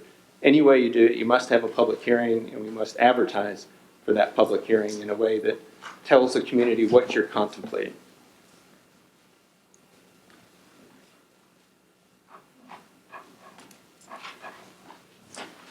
So I would need some guidance on that. There is a draft public hearing advertisement that lists all of the roads that have been contemplated recently. I just have one initial mechanical question for Massey's Mountain off of Harris Hollow Road, and then also Mount Marshall Road off of Harris Hollow. So my understanding from the remarks just made from the VDOT team is that those are retained on the list so that we can see the history of the public response to them being included here. Is that correct? Yeah, so this is our This is our internal working document. Yeah, okay. and we want to keep that historical knowledge as we go forward. We know that, for example, North Pose has zero appetite to hard surface that road, so it's good to keep track of that. And we talked about the 2 sections of Holland Road last year, and the citizens came out and suggested that they didn't see a reason to hard surface that road. So good to keep a record of what we did in the past. Doesn't mean you can't go back in and look at them in the future, but it'll be an informed review. And procedurally, if one of us wanted to add a road there just for public consideration and not necessarily immediate discussion, but frankly a constituent has raised with me their hope that it would at least be put out there for consideration of some form of hard surfacing, how would we go about doing that? It would have to qualify for having enough traffic. Okay. And then would have to qualify to be geometrically capable of being upgraded. So if it was very narrow rock ledges, drop-offs to rivers, and you can't get about, I think it's 18 feet of width, then it's just not going to be possible. So would that be a separate request from me to VDOT to do that analysis? Normally, I would ask them after hearing from the board, but if that's something that you want to consider for this year, We've got to hurry up on that. The public hearing ad does, just to kind of keep us covered, state other road segment that meets minimum program requirements. So Okay. technically you could, but if I were a citizen to live down that road and wanted it hard surfaced or didn't want it hard surfaced, I would really want to be able to appear before you and be advised that I should appear before you. Right. I'll make a motion, we go ahead and advertise for public hearing. As shown in the draft. As shown in the draft. I can second that. Fraser's a second. Got a motion and a second. Any further discussion? All those in favor say aye. Aye. Any opposed? Okay. And I believe the next item is also with VDOT. Ms. Smith, do you want me to provide an introduction? Would you like to do that? That would be great if you don't mind, Gary. Thanks so much. Ms. Smith, being from the representative from Piedmont District, has heard from citizens in that area about dangerous conditions along Route 211 between the Shenandoah National Park to and through Sperryville to, I think, where two lanes transitions to 4 lanes and speed limit changes in that area. She wanted to make sure the board was aware of that situation and that VDOT was aware of that situation, and ultimately, I believe, request the board to request VDOT to review the pavement marking in that area as well as the speed limits in that area, both of which would require studies from the district in Culpeper. Mr. Nesbitt, if you could add anything to the process from our part, if the board wanted to ask VDOT to look at those items and how we can help with that process and bring community input or observation or anything else that may be necessary. Yes, I appreciate everyone's interest in this segment of the road. I understand it's important to the citizens and the business owners that live on it and work on it. This segment of road was looked at back in the summer of 2018 as part of the speed study. And then when they conduct the speed study, they obviously put devices out that measure speed for 24-hour plus period at different locations. I think in that study they did 3 locations, one about a 1/10 of a mile from Main Street, another one about a mile from Main Street. I'm probably going west, and another one almost 2 miles from Main Street going west. Then in doing that, they, like I said, they measure the existing speeds, and they come up with an 85th percentile, and then they come up also a median speed. What median means, you have 50% of the vehicles going higher and 50% lower than the speed. So the section is 2 miles from Main Street, which would be up, would be near the I think the area of concern coming out of the park. The 85th is 62 miles per hour. And the median speed, like I said, which is where half of the travelers are going higher and half are going lower, is 54 in that area.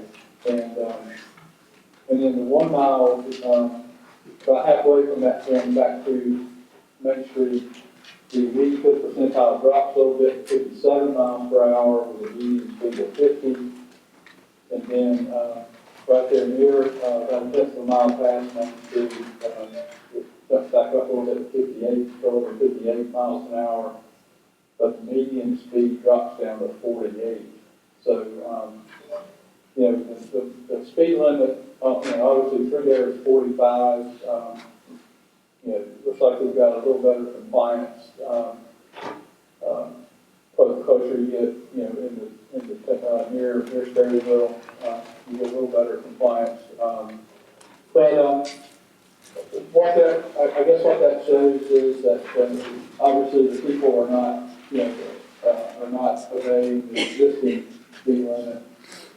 And I think if you lower the speed, obviously, you'll get people that are going to drop, they try to hang around 10 miles an hour, and you'll see it drop some, but you're not going to see it drop, if the intent is to get it down to go to 35, so you'll get 45, you'll see it, they'll still be driving 50 miles an hour to 50.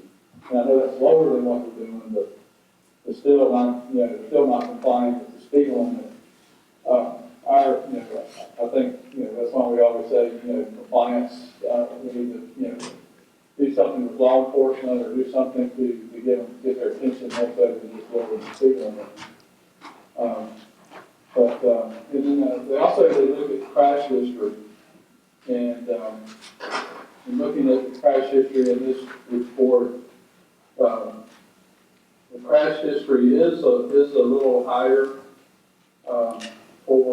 than other roadways. They do a comparison of when they do a study, they do a comparison of the study of that section with other similar sections in the district, and this one, like I said, this study was done in summer of 2018, so it's it's 2.5 years ago, or almost getting close to 3 years from now.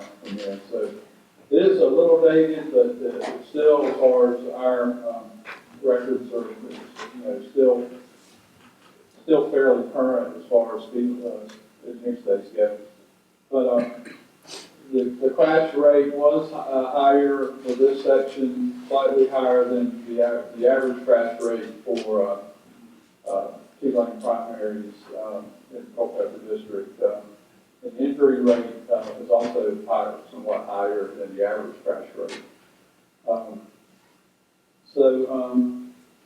But anyway, they looked at the crash rate, they looked at the roadside development and the geometry, and all that together. Back in 2018, they did not result in a recommendation to lower the speed limit. And basically, the recommendation was to continue, to maintain the 45 and increase enforcement.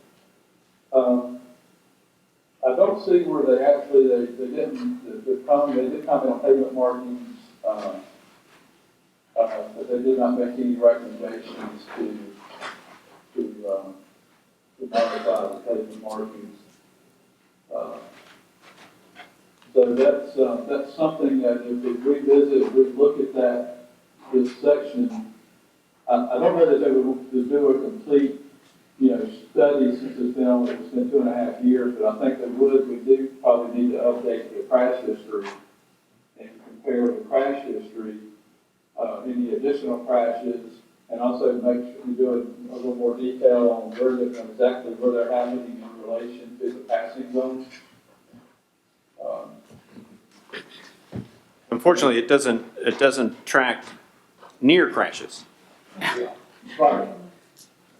Well, and in addition to the crashes right in that immediate area, I know that there have been several in just one turn off of that area that have been speed-related accidents, and actually a fatality that I know you and I discussed, Mark, in your office, right off of 211 in the old mill area there on Woodward Road. So, I mean, this is in my district. I think the original study was done in 2018, shortly after I was sworn in. We had a meeting that spring over a lot of concerns in the area. And, we're often referred back to this study as a reason that maybe changes aren't necessary.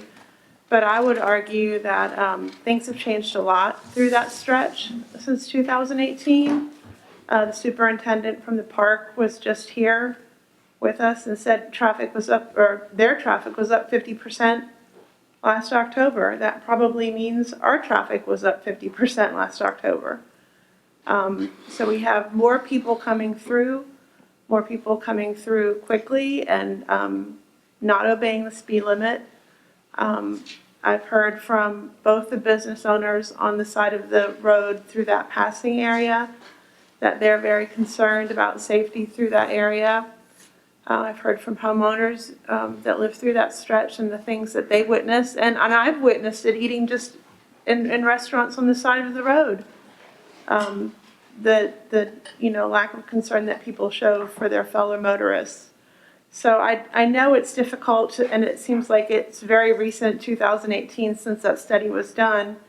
But things have changed a lot through that stretch, and I really think it merits going back and digging into both examining the speed limit and dropping it onto 11 once it becomes a one lane in each direction, and also in looking at that passing lane there between Off the Grid and Sperryville Trading. I know Mr. Tollefson from Sperryville Trading had indicated there have been 4 accidents in that stretch in front of his business just since he's started up.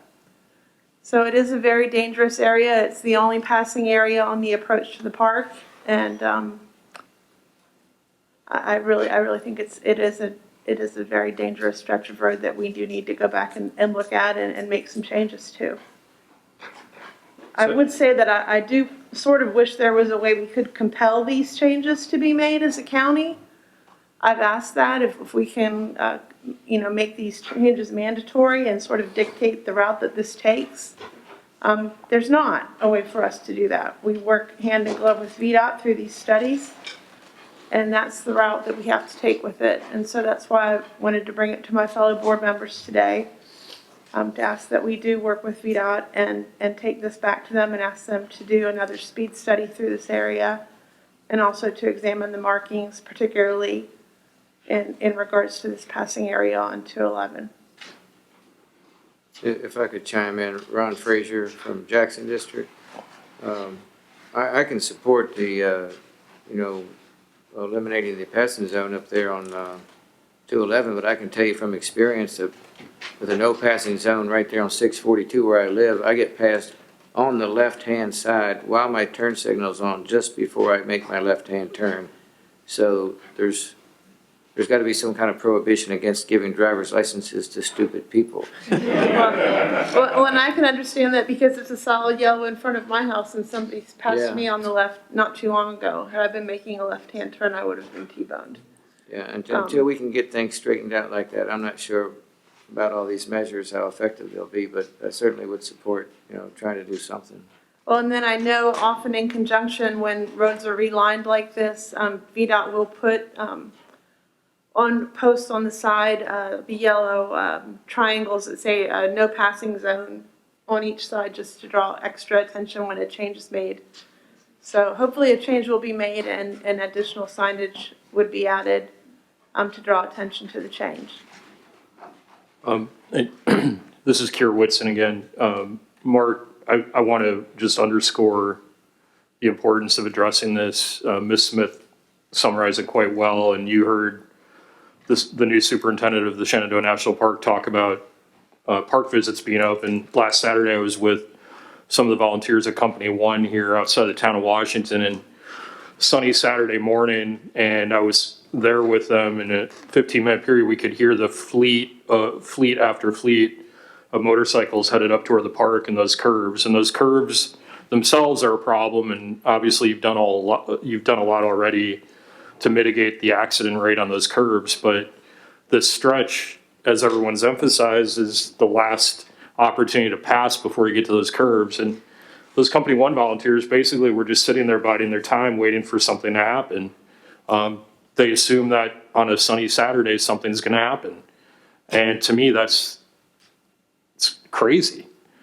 So from Sperryville all the way up to Thornton Gap, we got to take a serious look at this. It's not good for our fire and rescue companies. It's not good for the people who are getting hurt. It's not good for the business owners. So whatever procedures, bureaucracy, discussions we have to navigate, we're all ready to talk. So I appreciate Ms. Smith bringing this to our attention on behalf of her constituents. It sounds to me that the section that was studied in 2018 started just north of Main Street, and I understand the current request to start further to the east near where the 4 lanes transitions to 2 lanes. Correct. And so it's, much of the same area. It's a different area, And I think maybe that would help you have a new speed study done for the whole section. And then specifically the pavement marking study being requested to analyze that entire stretch for pavement markings. Yeah, if I could get, I guess a formal request with a specific termini that you're interested in, and any of the anecdotal information would be good, and we'll maybe I'll get it back to our traffic engineer, and if we need to have a follow-up, less formal meeting to kind of talk about it some more with the traffic clerk, so I'll have a good idea of what the concerns are. We'll certainly do that. But let me get a written request articulating this from the county's perspective, and let's get it in our traffic engineer's hands, and we'll move forward with it. So a motion directing me to relay the board's will onto VDOT to perform a speed study and pavement marking study between the 4-lane up to the Shenandoah National Park would probably cover all your bases, and then I can write such a letter and reference the vote. Well, you summed that up so nicely, Gary. I think I will make a motion to that effect. Very you. wise, very wise. I've got a motion and a second. Who's? I'll second. Mr. Whitson. Any further discussion? I just wanted to thank everybody out for coming out today to also voice their support for that. Mr. Tollefson for bringing this again to our attention via VDOT so we could go ahead and get this ball rolling and get some new measurements and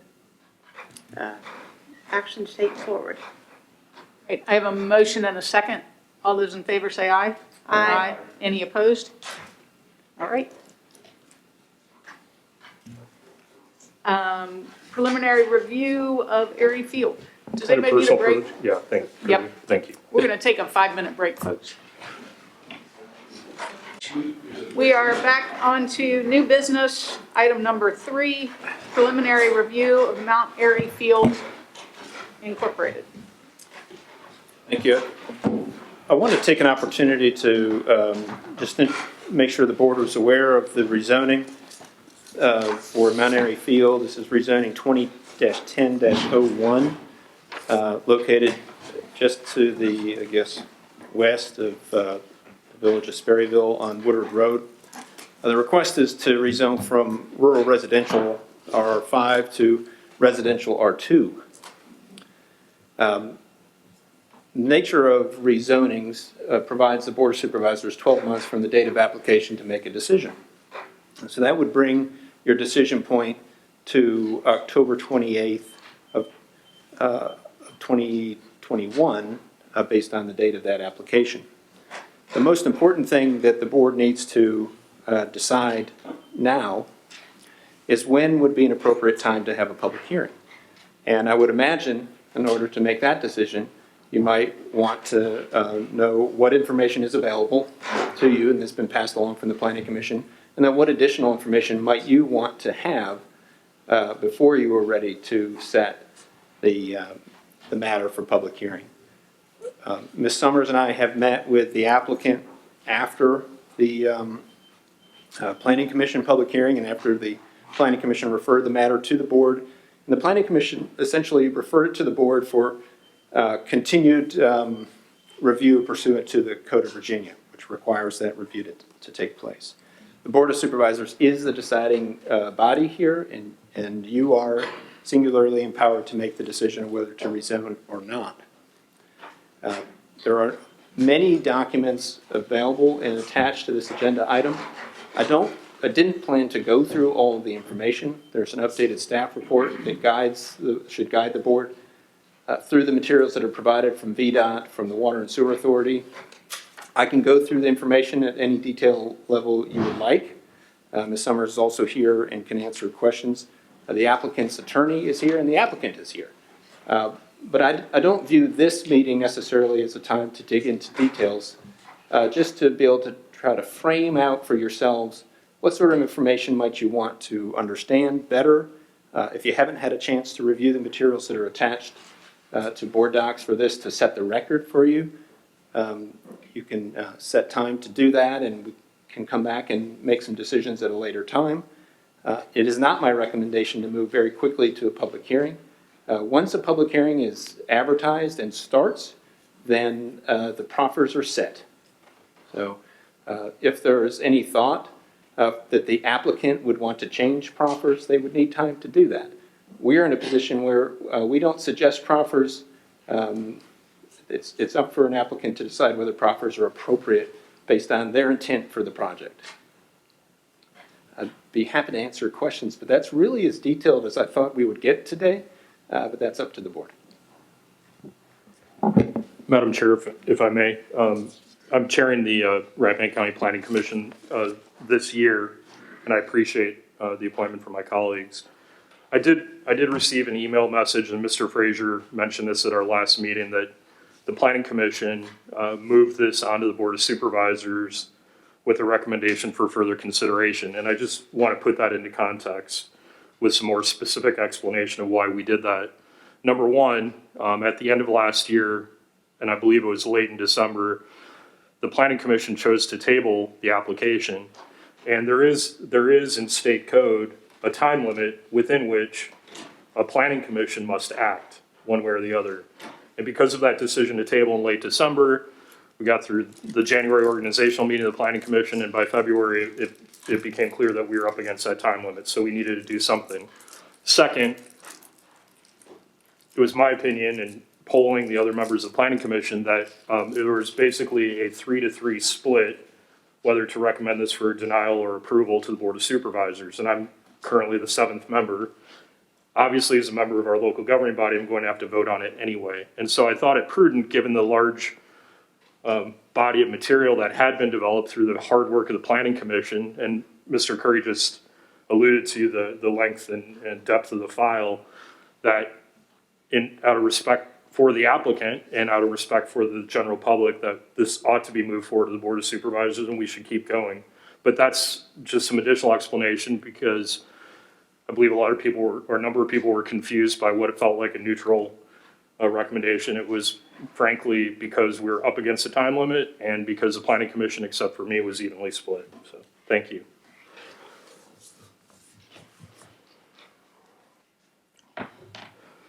Anyone else on the board have any comments, questions?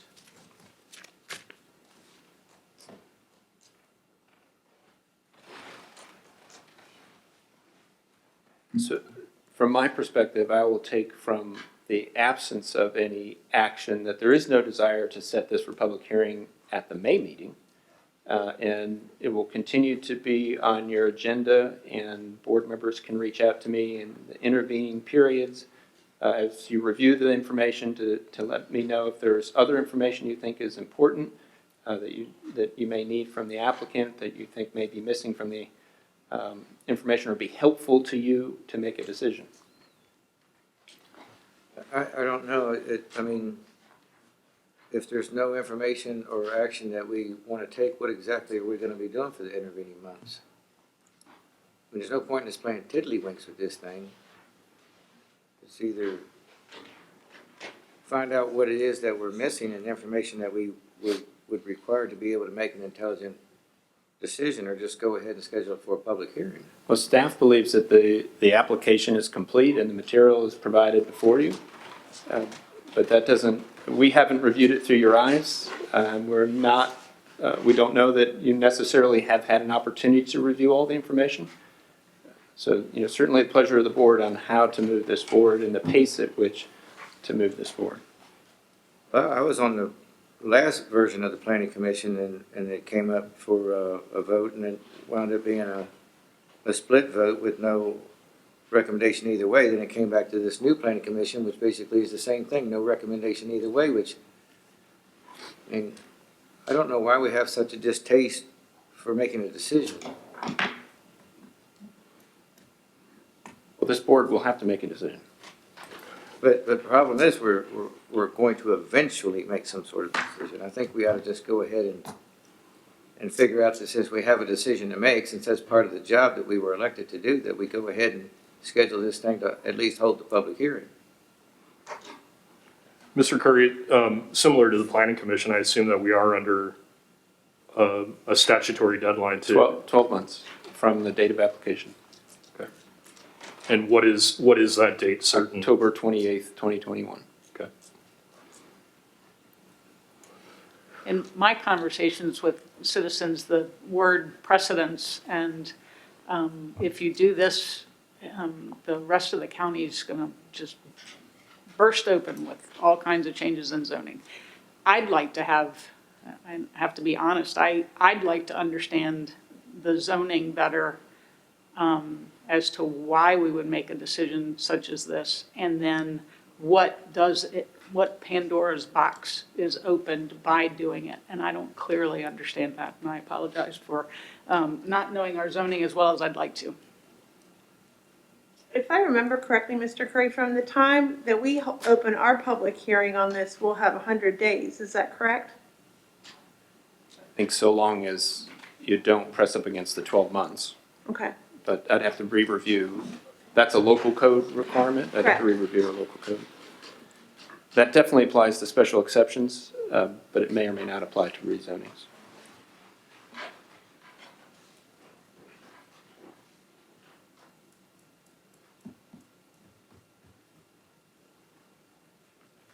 Well, if I could ask the chair a question, since you made that statement, what is your plan to, I guess, to educate yourself to the point where you feel comfortable being able to make a decision on this?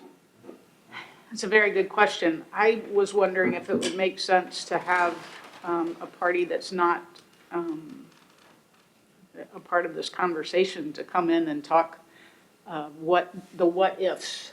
I know there's a gentleman from Albemarle that we've talked to before. I have to believe there's a zoning expert that could come in and really tell us, if you make this vote for, then this are some of the things you're going to have to worry about.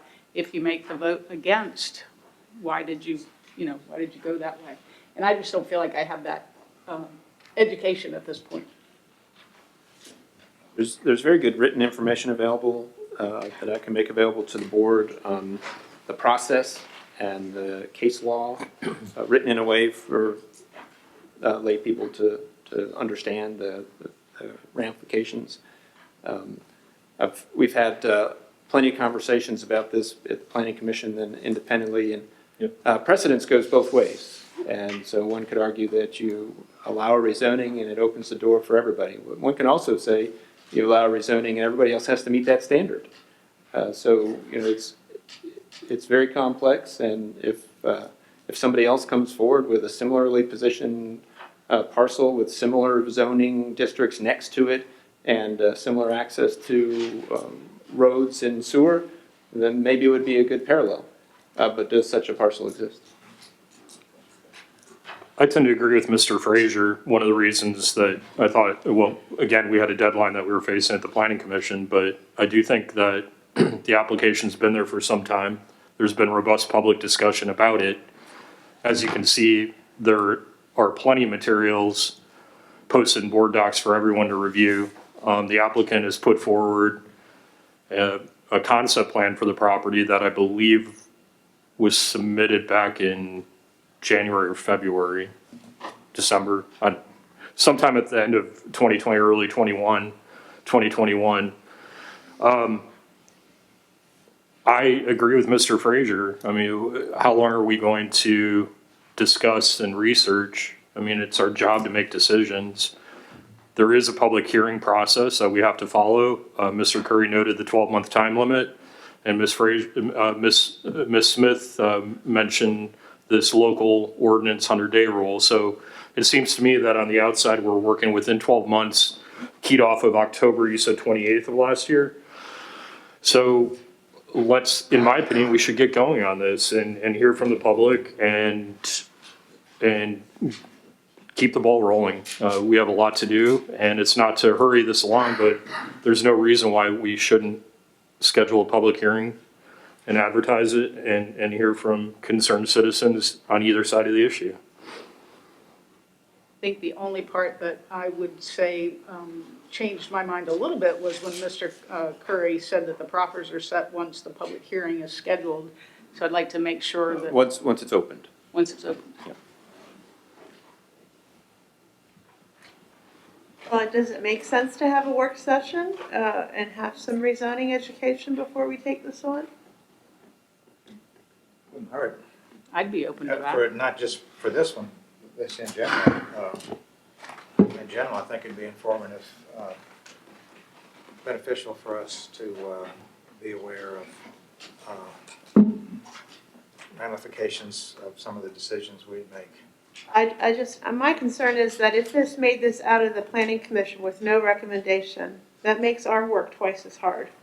Well, most of your planning commission members don't have the experience either that's required for something like this. And I understand That's that, the and problem. again, it takes me back to my point about why some education is desirable, is because I wish that they had sought out education at that level and could have reached a decision Right. to make a recommendation.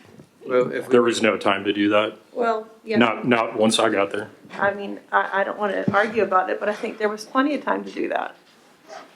If we're going to have somebody come in, we want to have a special work session plan to do that, and then we've got to make sure that whomever that person is available.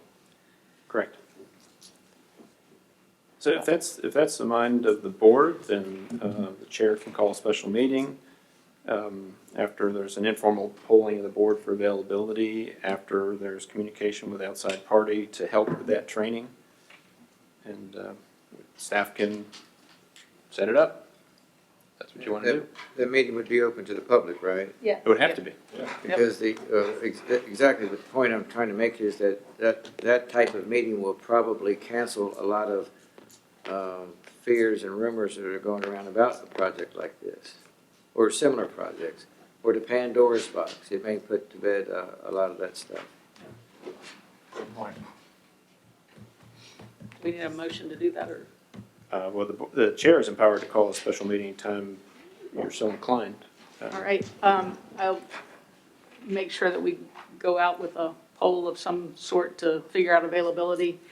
We'd also need to, I don't know if you, Mr. Curry, have somebody you would recommend, or anybody on the board to come in and do that education. Well, it's possible that we can do that through electronic means, Zoom. Yep. So that may make it easier to accommodate. Okay. And I don't know if VACO has people on staff that do that type of work either. Probably not. Okay, all right. All right, I think that's the moving forward is actually some education first. And I appreciate everything that you're going through with this zoning request, but I just feel like this can be the beginning of a lot or not, and I just want to make sure I understand it better.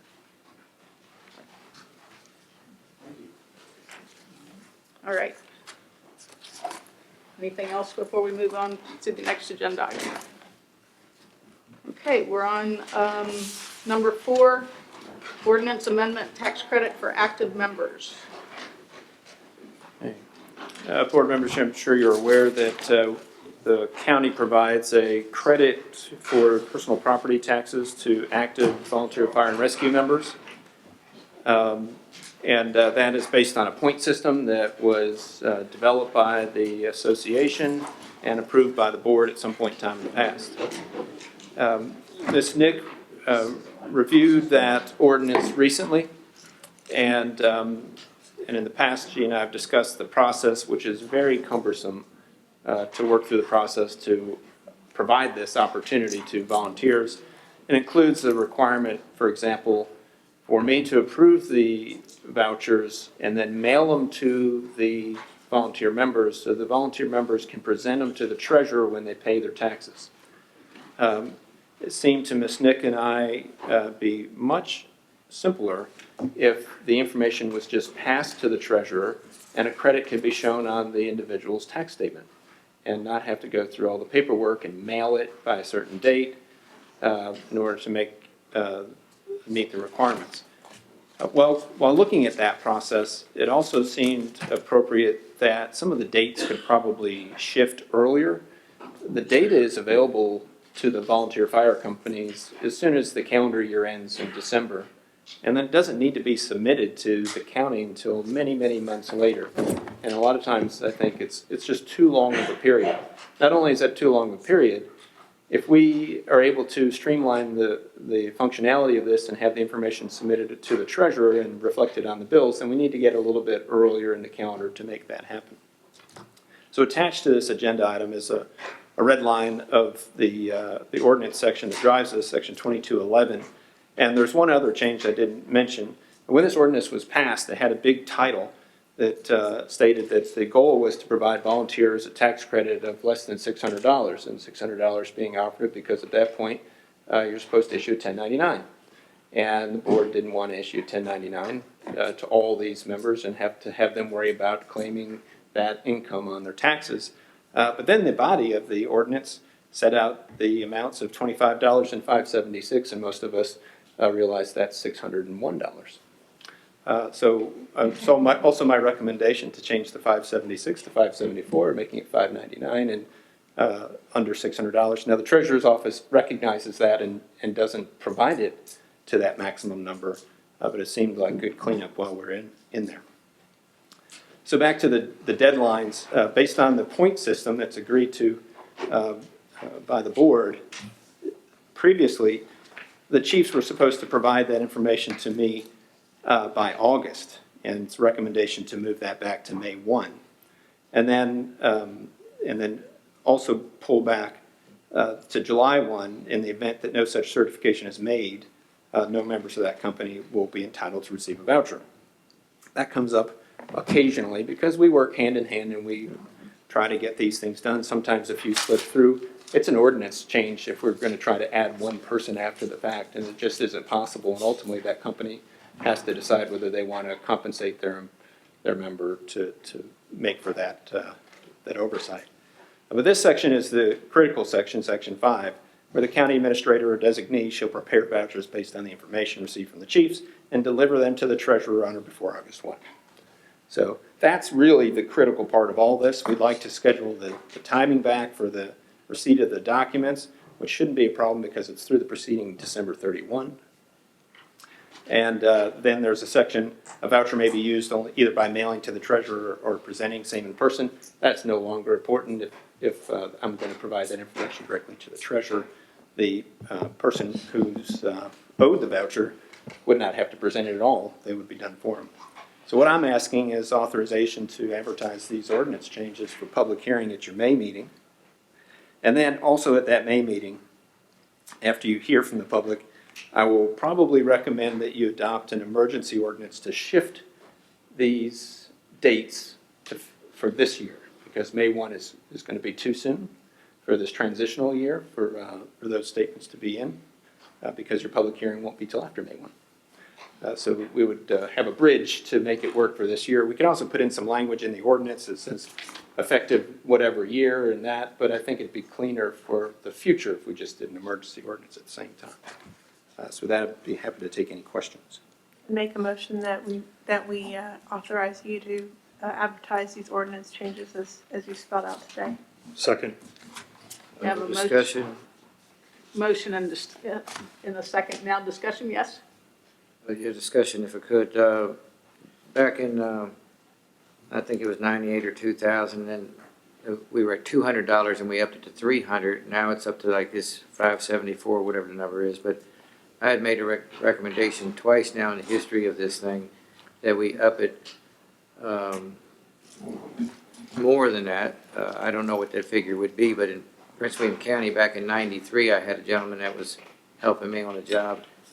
And Prince William County was offering one vehicle of, no personal property tax. And that was before the state, came out with the end of, personal property tax. But then it didn't actually become an end to personal property tax because not only did this county up the personal property tax from that flat line, but the state has certain parameters that you have to, qualify for as well. But anyway, we went from 200 to 300, and then we went up to 574.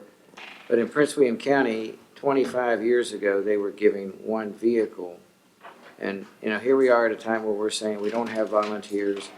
I think if we're gonna look at this, changing this ordinance, why don't we look at changing the amount? Maybe we could attract some volunteers.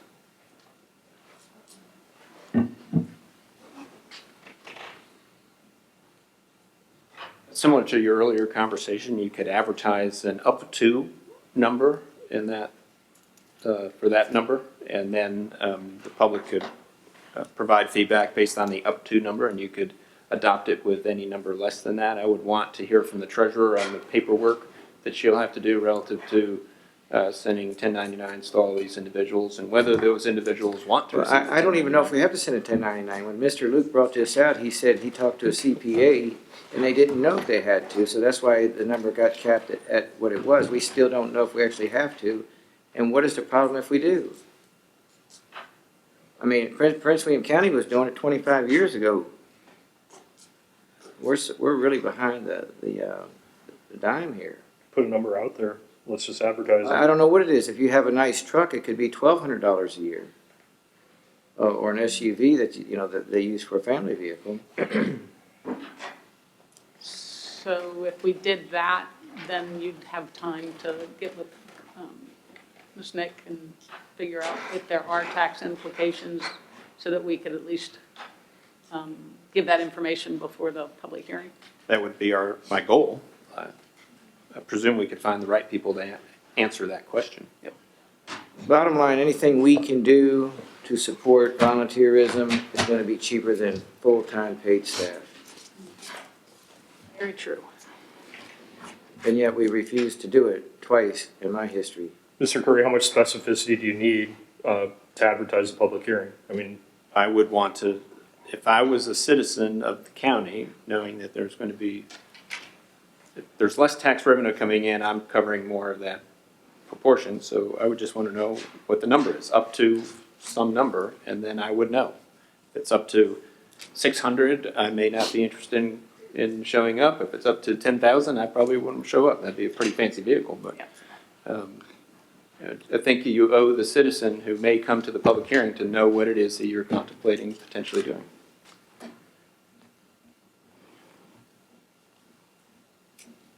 Just for a point of reference, I bought a Tundra and had it for a month and a half, and my bill was $2,000 for that one vehicle. I think that's probably average for a newer truck. All right, so we have a motion and a second. Do we need to amend the motion? I mean, I'd be willing to amend the motion, but if it means that in the name of reducing paperwork, we're now going to be increasing paperwork, I have concerns about that. I don't want to walk into this blind. I mean, we've got amounts in front of us, and I'd rather just withdraw the motion and revisit it next month than try to fit a square peg into a round hole today. I actually started this discussion last week, and it didn't go anywhere. Well, If we wait another month. It's the same Mr. Curry, discussion what as is- doing something to attract volunteerism or find a way to pay for the full-time people that we're using, or part-time people. It's a discussion. right. I agree with you. I mean, do you have an amount that you would want advertised? Well, I just threw out You seem to have a lot of $1,200. I don't know. familiarity with Mr. it. Harris says that his truck was 2,000, and I don't know. I'm throwing out a suggestion that we really need to do something or consider it, but then you want me to come up with all the numbers Pressure's too. on. I don't know. Well, it's a good idea. I mean, do you have a number? And then we But it's a 5-person board. Does anybody else have any input they want to put into it? I think 1,200 is a good number because it's Thank double what we're offering now, basically. Yep. But I would agree. I just need to know what the pieces need to fall into place in the background to accomplish that. So the current process would require the chiefs to have their documentation to me in August. And then I need to get it to the treasurer, I think, by September 1. If we want to accelerate things to get it on the tax bills, then it really needs to be backed up from there. If you don't make a decision to advertise in May, then your next opportunity would be advertised public hearing in June, and the ordinance could be changed then. And for this transition year, the dates would be on or about then. But I guess I can get out to the chiefs now and tell them to get your data into me. There's no guarantee they will, because the ordinance says they don't have to do it until August. If they think it's gonna double, I bet you get it fast. But it would affect the chiefs too, because they're volunteers and they have a vehicle. So what if we just went from 600 to 1,200 and advertise number out that for public hearing? Again, if you include in the ad up to $1,200, that would allow you to hear if there are logistical issues and tax issues and all those other things. You could take that into your full consideration when you ultimately make a vote on what the number should be in the ordinance. I'm okay with that. Does that suit everybody? Works for me. So am I to read that Ms. Smith amended her motion to be as shown, but up to $1,200 instead of the $574? Thank you, Gary. Yes, that's great. I'll second that. Okay, we've got a motion by Ms. Smith and a second by Mr. Parrish. All those in favor say aye. Aye. Aye. Any opposed? Okay, thank you.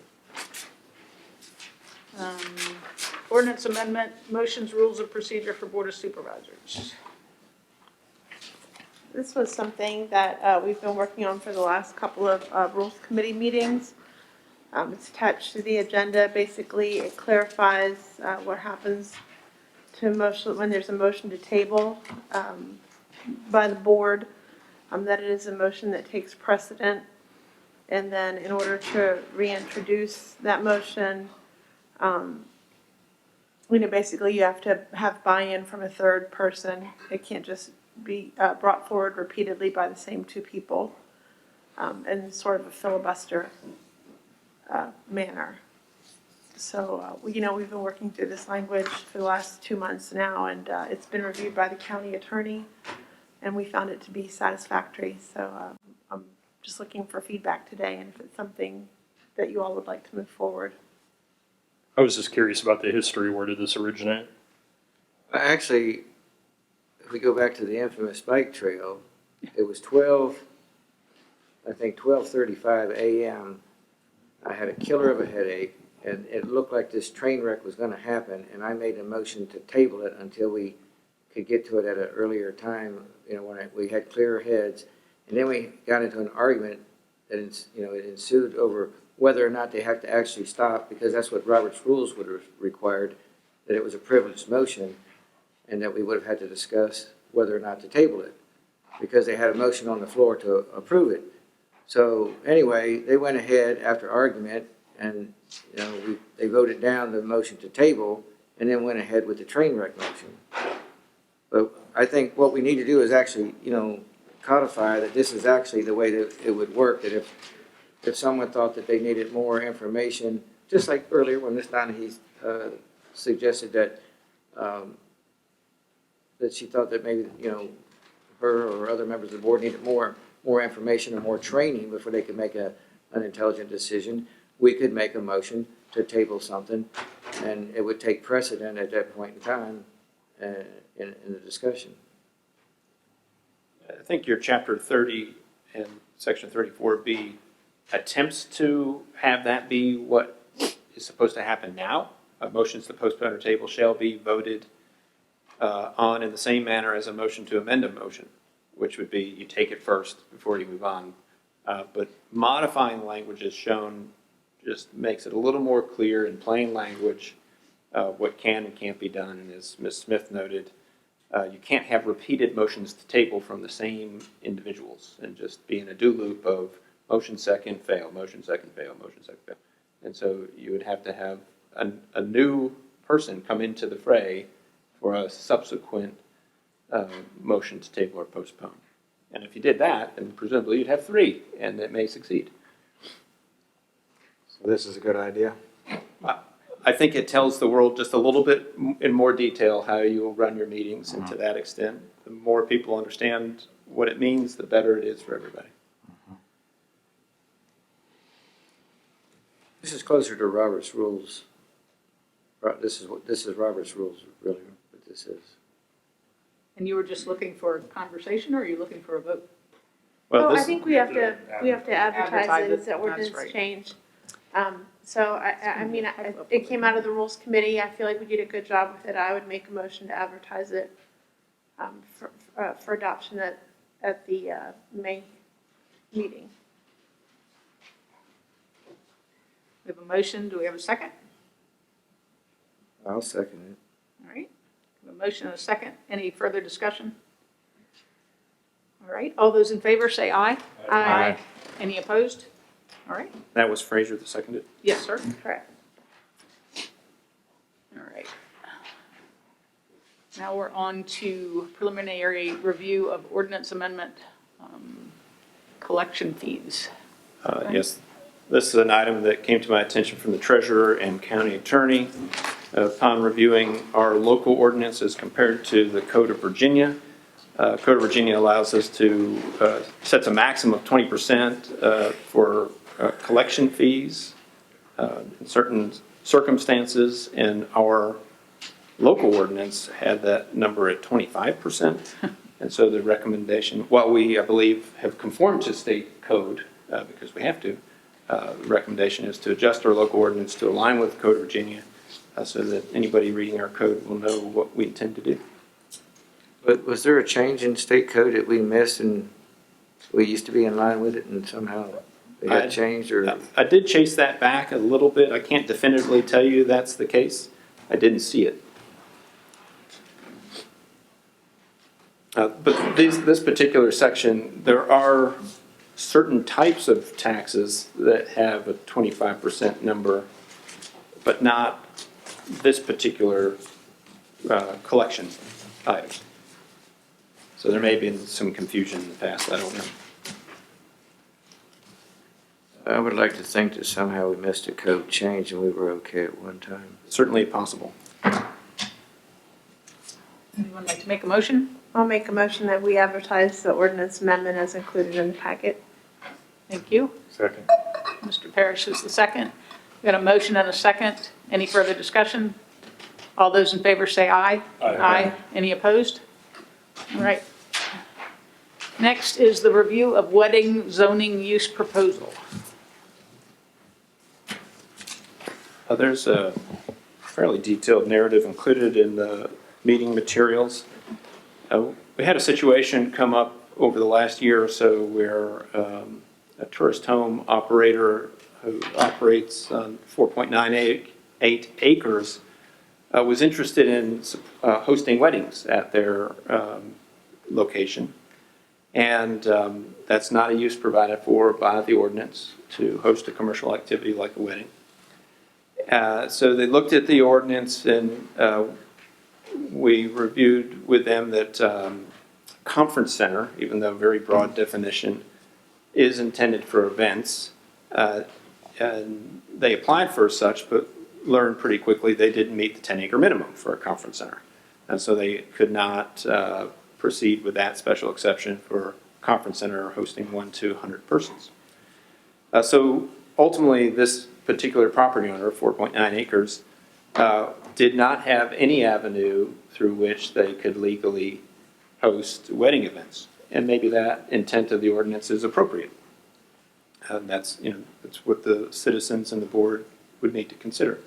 Mr. Reynolds, who represents this person, submitted a concept of adding a new use to the zoning ordinance that would allow weddings to be held if they meet certain site requirements at tourist homes. And I believe he actually requested that be through a subsequent SUP, but the SUP would be predicated on you already having a tourist home. That seems very complicated and convoluted to me, and if it didn't require an SUP, allowing anybody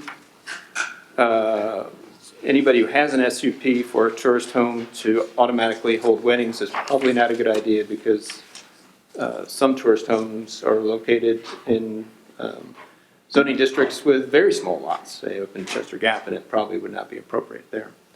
But if the board wants to allow wedding uses for small numbers of people, whatever small means, 100 people, 50 people, then that use should be defined in your zoning ordinance, and the restrictions and requirements for that use should be defined in the zoning ordinance, whether it be limited to noise or setbacks or acreage or whatever you think is appropriate to allow that kind of use. And you would set that use up and anybody could apply for it, whether they had a tourist home or didn't have a tourist home. And that would be staff's recommendation rather than tying something to somebody who actually has somebody sleeping at the house. Because at the end of the day, it doesn't matter if somebody's sleeping at the house if there's a band out on the deck and your neighbor is not happy. Has commercially sleeping at the house.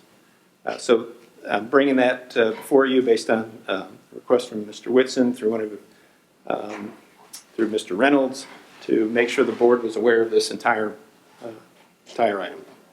And the broader context is, I recall last year, Ms. Smith has a constituent who came forward with an idea of having essentially a wedding venue, and that person since applied for, and I believe is about to be approved for a tourist home application. So a couple of things. One, we've seen instances of people hosting large weddings on their properties that disturb neighbors because nobody knew it was going to happen, and suddenly you have 100 people show up. You have people like this applicant in particular who have a relatively small property but on a commercial right-of-way who would like to host occasional events, wedding or graduation party or whatever. And then we have other people who have permits for certain other uses. For example, in the past, a B&B who were hosting weddings without explicit permission to do that on their properties and disturbing neighbors in my voting district. So my hope was that we could send this to the Planning Commission for consideration, and how it comes out of the Planning Commission with staff's assistance, I'm not sure, but the idea is right now the way our zoning ordinance is constructed, there does seem to be this missing piece, and that is how do you regulate and ensure proper permitting, notification neighbors, and allow people under certain circumstances to apply for a permit to hold some kind of special event on their property. So my hope was that with the support of my colleagues, we could just send this on to the Planning Commission. We'll add it to the queue there for ongoing zoning ordinance amendment consideration and change. Normally, I would support that, Mr. Whitson, but there's such a backlog of work that they've got to do now. I wonder if maybe we shouldn't just sit on this one for a month and take a look at it ourselves before we send some sort of a recommendation to them. You do have the sign ordinance you're working on and a few other things.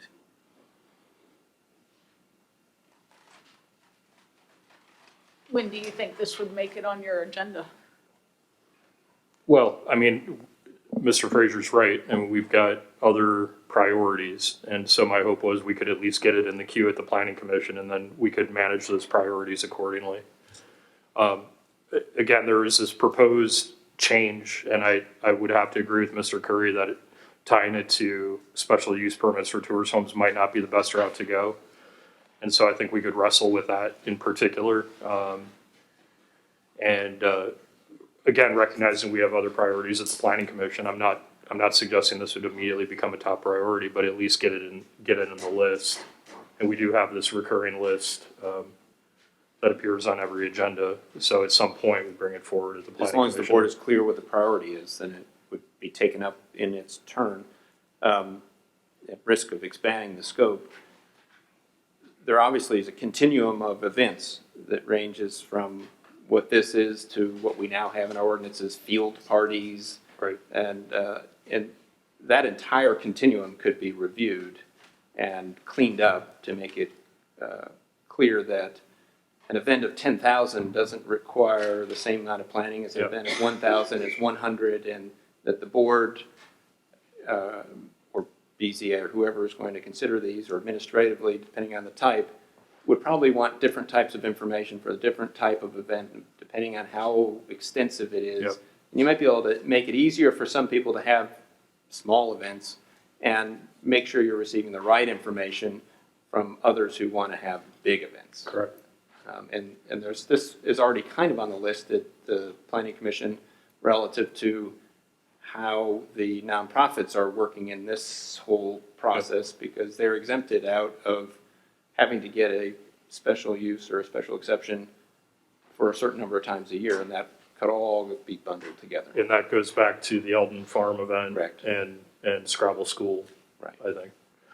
And I do think that there is a danger linking it to tourist homes. The whole sort of idea behind tourist homes is that people come in and yes, it is transient occupancy, but it's not any more or less impactful than if a family were living there. But if you're somehow linking events to it now, you will definitely be impacting the people that live around them more. So I think that to me is not desirable at all either. It seems like if there were to be a place for this to fit, it would be sort of the downgraded convention center idea. But I just don't know that there's a place for it. Then the field party rule is what, one every 3 years? It's, I believe, administratively, a landowner can have a commercial event, I think, once every 3 years. But then nonprofits, I think, can have 2 per year. But that is digging deep into the recesses. Other localities have event facility uses and very intense sea-level event facility, whether that be your house or something very big. Now, obviously, it goes without saying that, an accessory use for a personal home is very likely going to include having a wedding for your child. Right? So people can have weddings on their properties. It's just not a commercial use. There's a distinction there. Yeah, to be clear again, Ms. Smith, I agree. And with the tourist home part of this, I think Mr. Reynolds put it forward because that's one way he saw at least putting an idea on the table. But I agree with Mr. Curry's recommendation. That's probably not the way to go. And I agree with you. I mean, I'm highly sensitive to these growing number of tourist home applications and wouldn't want to create a quagmire there.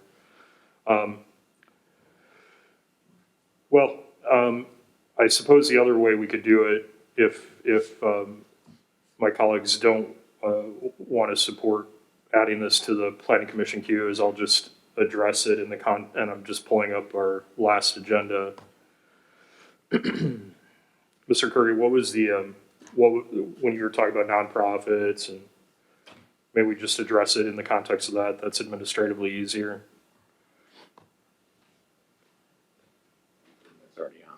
Those were the items that were referred last summer. It was that and the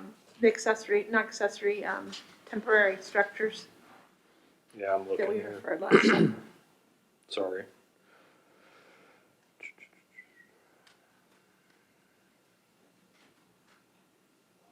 It's the second to last one, event sponsored by nonprofit entities, see resolution. It's attached. I got it now. I just want to make sure that we can at least, there's something there that we can hook this discussion to.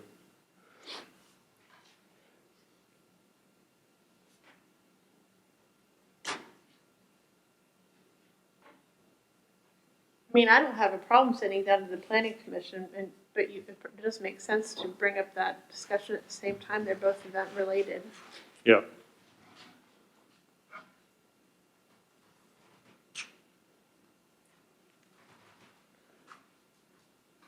Would you be okay with that? Okay.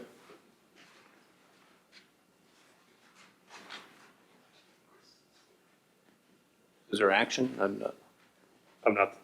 Are you going to make a motion? If you need a motion or. Yeah. Well, you're the chairman of the Planning Commission. Make the motion. That's right. That's fine. I got that, but I was appreciating your support and thought I'd give you pride of authorship. Thank you. No, please, by all means, go Okay. ahead and make the motion. I'll make the second if you make the Okay, motion. there. Fair That enough. works. What cooperation. This is great.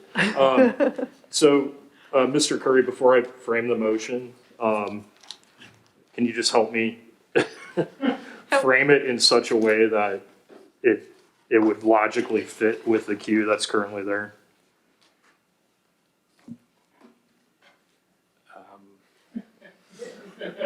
I move that we send this matter down to the planning commission for further consideration on the to-do list, as it should fit in with the current events language considerations. Okay, fair enough.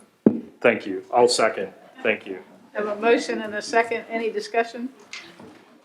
Yeah, I'll repeat that. Hold on, we're going to cue the videotape. Thank you. All right, all those in favor say aye. Aye. Any opposed? Thank you. Let's see, where are we? Historic masonry and roofing evaluation. This item's out of the building committee. Before I ramble on, I'll provide an opportunity for building committee representatives to do that. I guess we'd be jumping, we'd have to, cover this again if we didn't. So, yes, as Mr. Curry stated, we reviewed this, I think 2 different months at the building committee level. And this is basically the extension of the previous evaluation that the Board of Supervisors has approved to start, moving forward on the space study or new construction work. What we have is this would be a subcontractor to the engineers that we already have under contract, and they would be doing a study of the roofs, the lifespan of the roofs, the repairs that or replacement that the roofs will need on the different buildings. I think there's 10 or 12 buildings in the list. The courthouse, the old admin building, several buildings. But we also have the wood and historic masonry research, where they come in and they test to see how much actual moisture is being absorbed by the brick and coming through to the interior walls, which you can see the damage firsthand in the Treasurer and Commissioner of Revenue's office. And so I guess in order to figure out where we're going, we need to figure out where we are exactly right now. That's what this is. It's April now. All the days run together, and we had approved another award, I believe, that to the tune of $85,000 back in February. So the other award is for the conceptual planning study for a new building and reuse of current buildings. And recall that new building would be judicial only or judicial plus administrative, with some options on how that would break out. That work is proceeding. I just had a conversation with the architect the other day, and we went over the space needs that he's now editing. It's going to kick back to me, and I'll push that out to the building committee. So that is focused on a new building. This is focused on the condition of your historic buildings and roofs on several buildings, so that when you make changes, you do them appropriately and don't have to do them over again. And I can tell you the same thing I told the building committee. When I saw the price, I thought, wow, that's a lot of money. And what transpired next was the John Milner Associates attended the building committee via Zoom and walked the building committee through a couple sample reports that they provided for a couple of other historic buildings, and went through the detail of everything they would do. This is really, most of the cost is masonry based, and the wood, the roofs is a pretty affordable review. So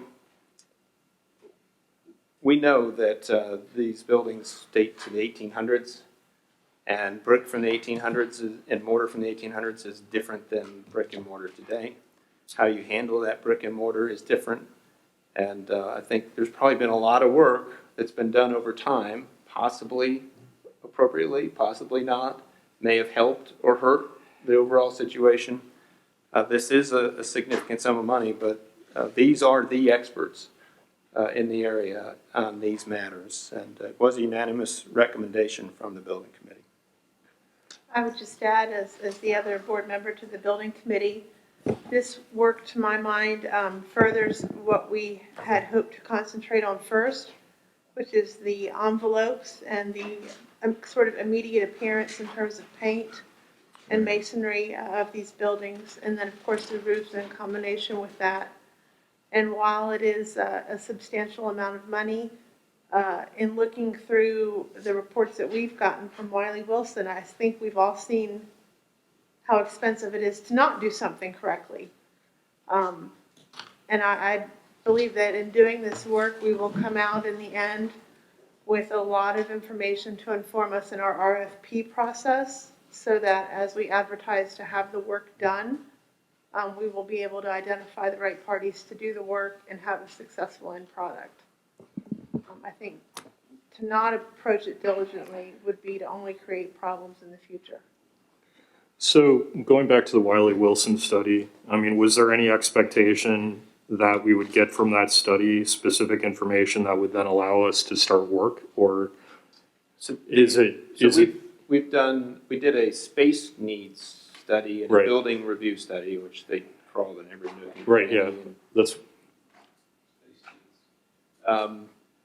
and that was a higher level. And so in that study, they recommended that we bring in the proper people to review the historical masonry and secondary the wood. Well, you have the drone flying around looking at the masonry up close, you might as well look at the wood. And while they're poking at mortar, they may as well poke at wood at the same time. So it's a kind of an add-on. The roofs is something we want to do anyway. The most recent roof, the lower roof of the sheriff's office that needed to be replaced, that was one of our newer roofs. It was just not done well when that addition went on. And so I did the design and work for that based on experience that I've had in the past. But I've actually used the RSC in the past for roofs, and they're very good at their job. So it would be very helpful for us to have them in looking at our roofs, and they can put together bid packages pretty affordably to get other roofs done quick. and this will cover all our buildings? Well, not all of them. So the roof on the Commissioner Revenue Treasurer, that's in good shape. The roof on the clerk's building was just painted, it's in good shape. And so some of those that we know that are in good shape, they're not on the list. But the others are on the list. So we already know. Well, they're on the list just to have a look, but that's it. We already know we need new roofs. We already know we need brick and mortar. These people are not going to do any work. They're just going to tell us what we already know. We're going to end up hiring specialized people for the brick and mortar, and I don't see any sense in paying this extra money on the top of $55,000 on top of the $85,000 that we've already committed to. And I would feel way more comfortable to wait till we got the results of the first study before we even thought about doing something like this. We can, as you say, we know we're going to replace the roofs anyway. We put this money toward a new roof. And when we hire somebody to do the brick and mortar, then we know we're going to hire a specialist that's used to doing that kind of work with older material. And I'm not in favor of this whatsoever.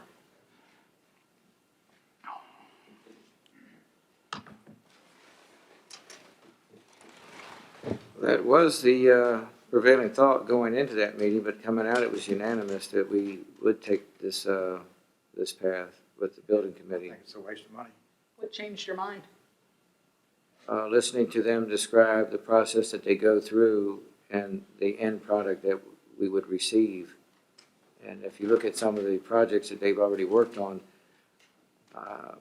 frankly, I've worked around, I worked at the U.S. Capitol, so I worked around some old buildings, but that doesn't mean I'm qualified to select the contractor to do the work. We basically had a set of plans to go off of. And, as an electrician, we had to make decisions on whether or not we added a few circuits, but we never took anything out that they had drawn up. But I wouldn't know the first thing about hiring the correct bricklayer, what type of mortar to use. And who would we get to do that work? I mean, how would we determine that the contractor that we were bringing on board was correctly executing the work until it was done? It's all about hiring the right person. I know How these would people are we great. select that? Would you select that person from your background? No, of course not. That's what we're getting at. How would we do that? Uh, It just doesn't I didn't happen by see where they magic. even said in here that they're gonna select the person. They just said they're gonna show us what's wrong. They're gonna give us the criteria that we use to select that Right, that well, person we in already know front. what's wrong, and we need work. And if we're gonna, like I'm saying, if we're gonna do the roof anyway, let's take the 55,000 and put it toward the roof. What about the And then, brick? and then let's wait for the other $85,000 report we're gonna get and see if anything shows up in that that's gonna help us make these other decisions. I think this is way too fast to throw that much money toward, more research. It's not like the buildings are getting ready to fall down. And there was a study done ages ago. I know somebody showed it to me before I was elected that said, let's not do another one of these studies when we don't do anything that it tells us to do. So my concern is basically what Mr. Parrish is saying. We know we need the roofs done, and you said they crawled in every nook and cranny. I don't know what different we'll get other than, yeah, you need to replace the roof and. They are company, in terms of the brick and mortar, there are companies that specialize in that kind of work. And so we get a list of those companies, they present their, Wouldn't Wiley expertise Wilson, to us, and then, then we make a decision based on that. wouldn't Wiley Wilson give us a list of those folks? Yeah, I mean, I'm sure it's available. This is it's certainly a specialized field, and I guess the I think board it's can do premature. what the majority wants to do relative to the masonry. As I've said in building committee meetings, maybe here, for the roofs, you're trading money for time. And so either I have to do the design for the roofs and have the bid pulled all together, or somebody else is going to do it.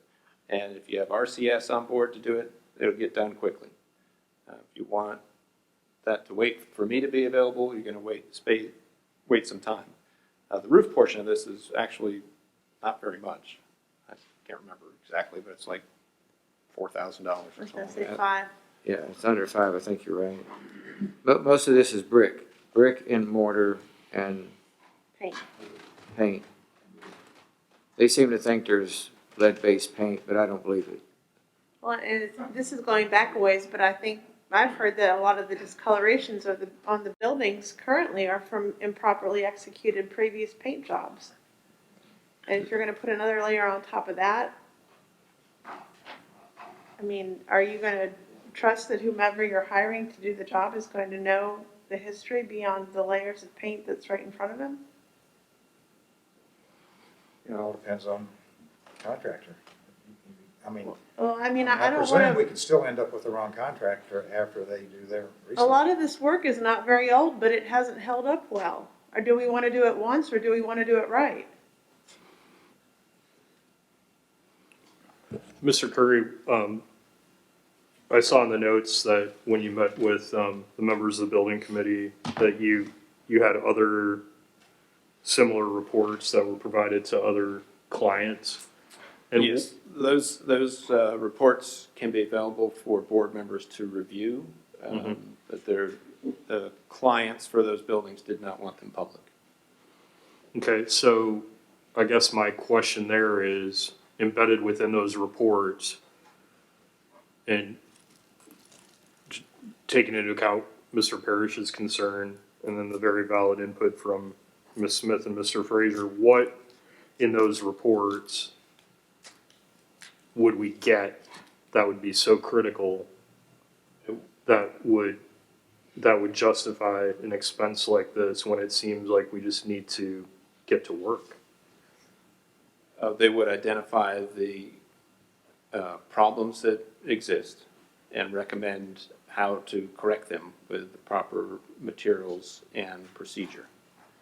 The Wiley Wilson would package that up into a bid package to send out possibly to a pre-qualified list of bidders to then do the work. And I understand the appeal of wanting to just invest all the dollars in causing mortar to be applied. But you have to know what mortar to apply and in what way. If you go mixing Portland concrete into historic mortar mixtures, you're gonna have a nightmare. And so we can find somebody who is, who has experience with historic masonry, and we can say, we want you to do it the right way for historic buildings. And they'll say, okay, I will. Then what?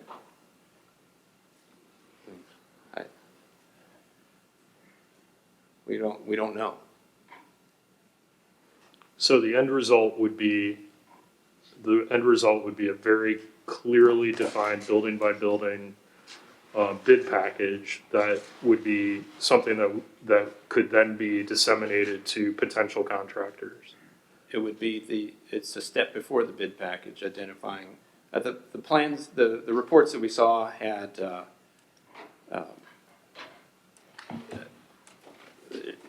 a lot of narrative, but a lot of figures showing the face of the buildings, the different areas of the brick, the different areas where there are issues with the brick, and then the recommendations on how to correct the problem, whether it's a crack issue, or it's a mortar issue, or it's a brick glazing issue, and what we need to do about it.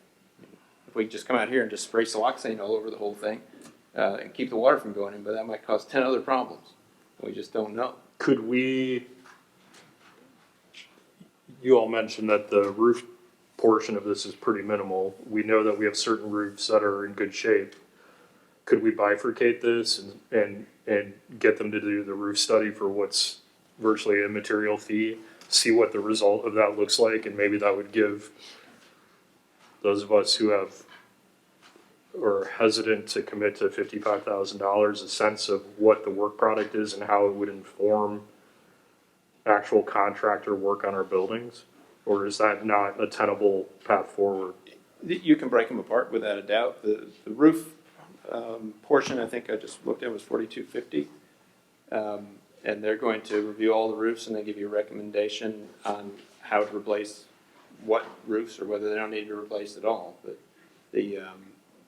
those documents that come out of that roof study would be a small lift from there to putting it on the street for a bid. They'll give you a recommendation. Seems like now we could put a modern roof on this building quickly and easily. Should we put a modern roof on this building? Yeah, those are some decisions the board is ultimately going to have to make. You can get standing seam roof and just slap it up there.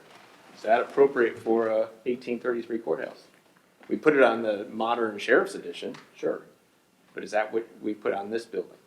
Do any of you know how long it would take for them to complete the roof portion of this analysis? It might be written in there. They gave us a time frame, I forget right off. But they're flying a drone around to look at where the roof meets the wood, eaves. So they're actually doing all the work at the same time. I guess they could break it down the way they define it. But yeah, they're already up there with the drone. Well, we've got to move some of this forward. This is our second month on this, so I would make a motion that we move forward the roof study portion of this proposal in the amount of $6,000, and then the other members of the board could certainly follow up with the county administrator and review materials that were made available to the building committee, and that may impact their decision to move forward with the remainder of the work. I'll second that. All right, And I think it's a good idea, but in the meantime, I wonder about the prospect of getting a list of these contractors that do the brick and mortar and interviewing a couple of those to see what they come up with, and that would save us about $50,000 to go toward that work if we got the right contractor that we trusted, because they do exist. All right, we have a motion by Ms. Smith, a second by Mr. Whitson. Any further discussion? All those in favor say aye. Aye. Aye. Any opposed? Thank you. Thank you. And I'll be glad to get it done. Building committee charter. This item's under the rules committee, so. I'm maybe talking a bit too much this month, but this is something that we've been working on in the Rules Committee. I bring it before you today, not having put it through the Building Committee yet. I just wanted to introduce this charter in case there were things that you thought we should add, subtract, multiply, or divide from this document as it makes its way back through the building committee and back to you. We decided to keep it very simple, but the question had come up, I think, at this board and at the building committee, what our scope should be for operation. And so this was our attempt to sort of zone in on that language without being too restrictive, and at the same time not being overly broad and giving us a focus as well. So I welcome any feedback from my fellow board members as we move this forward.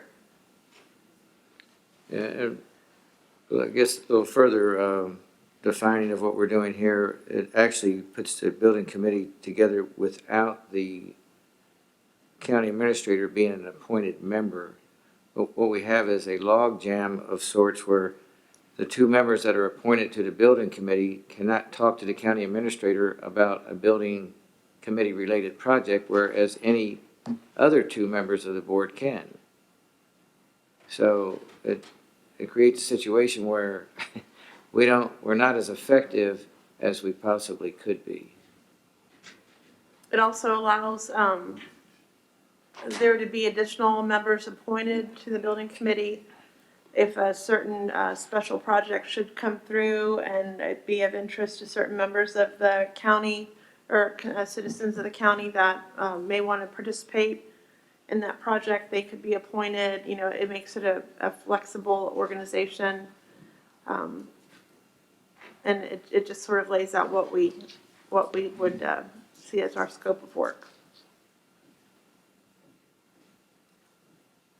I don't see anything that jumps out as a concern. I think you needed the charter and you needed to clarify Mr. Curry's role or not role. And I think you've done that here and I'm fine with it. Great. Well, I'll put it through the building committee and bring it back next month. Do you have anything, Mr. Parrish? No. Nope. Okay. Thank you. 10, authorization to execute the local government agreement between the County of Rappahannock and the State Health Department for operation of the local health department for FY 2021. If I understand correctly, you just got this request or whatever documentation, and that's why we're voting on it now? Yeah, usually it's pretty late, usually not as late as this into the fiscal year. I probably could have put this on the consent agenda. It comes every year, and every year I ask the board to authorize me to execute this agreement. The amount is actually, of the dollar amount of the agreement is actually a little bit less than the appropriated amount for the health department this year, and that was because they received some CARES Act money that offset some of our local costs. So I would just be asking for authorization to execute this agreement. This also allows them to carry over less than $1, I think, from last year that was left over. I'll make that motion. Thank you. Second? Anyone? Mr. Parrish, thank you. And we've got a motion and a second. Any further discussion? All right. All those in favor say aye. Aye. Aye. Any opposed? Moving into board committee reports.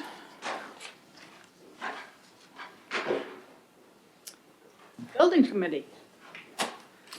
Building committee, thank you, Madam Chair. We have discussed briefly some of the things that we were working on, namely that we went over every month. It's a reoccurring point of discussion is an update on projects related to the main campus here, if you will, the county complex. And then we went into this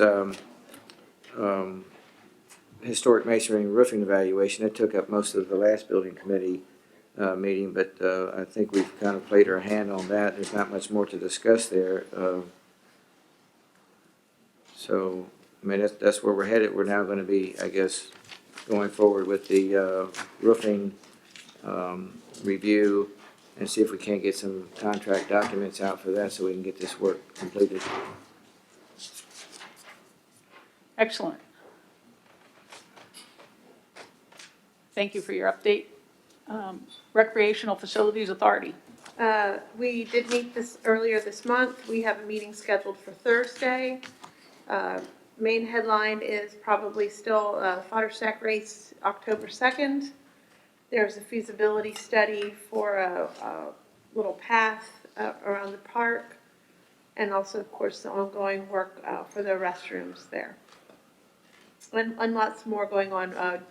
Lively discussion about how to best mark the tennis courts for pickleball, and also renovations needed to the pirate ships.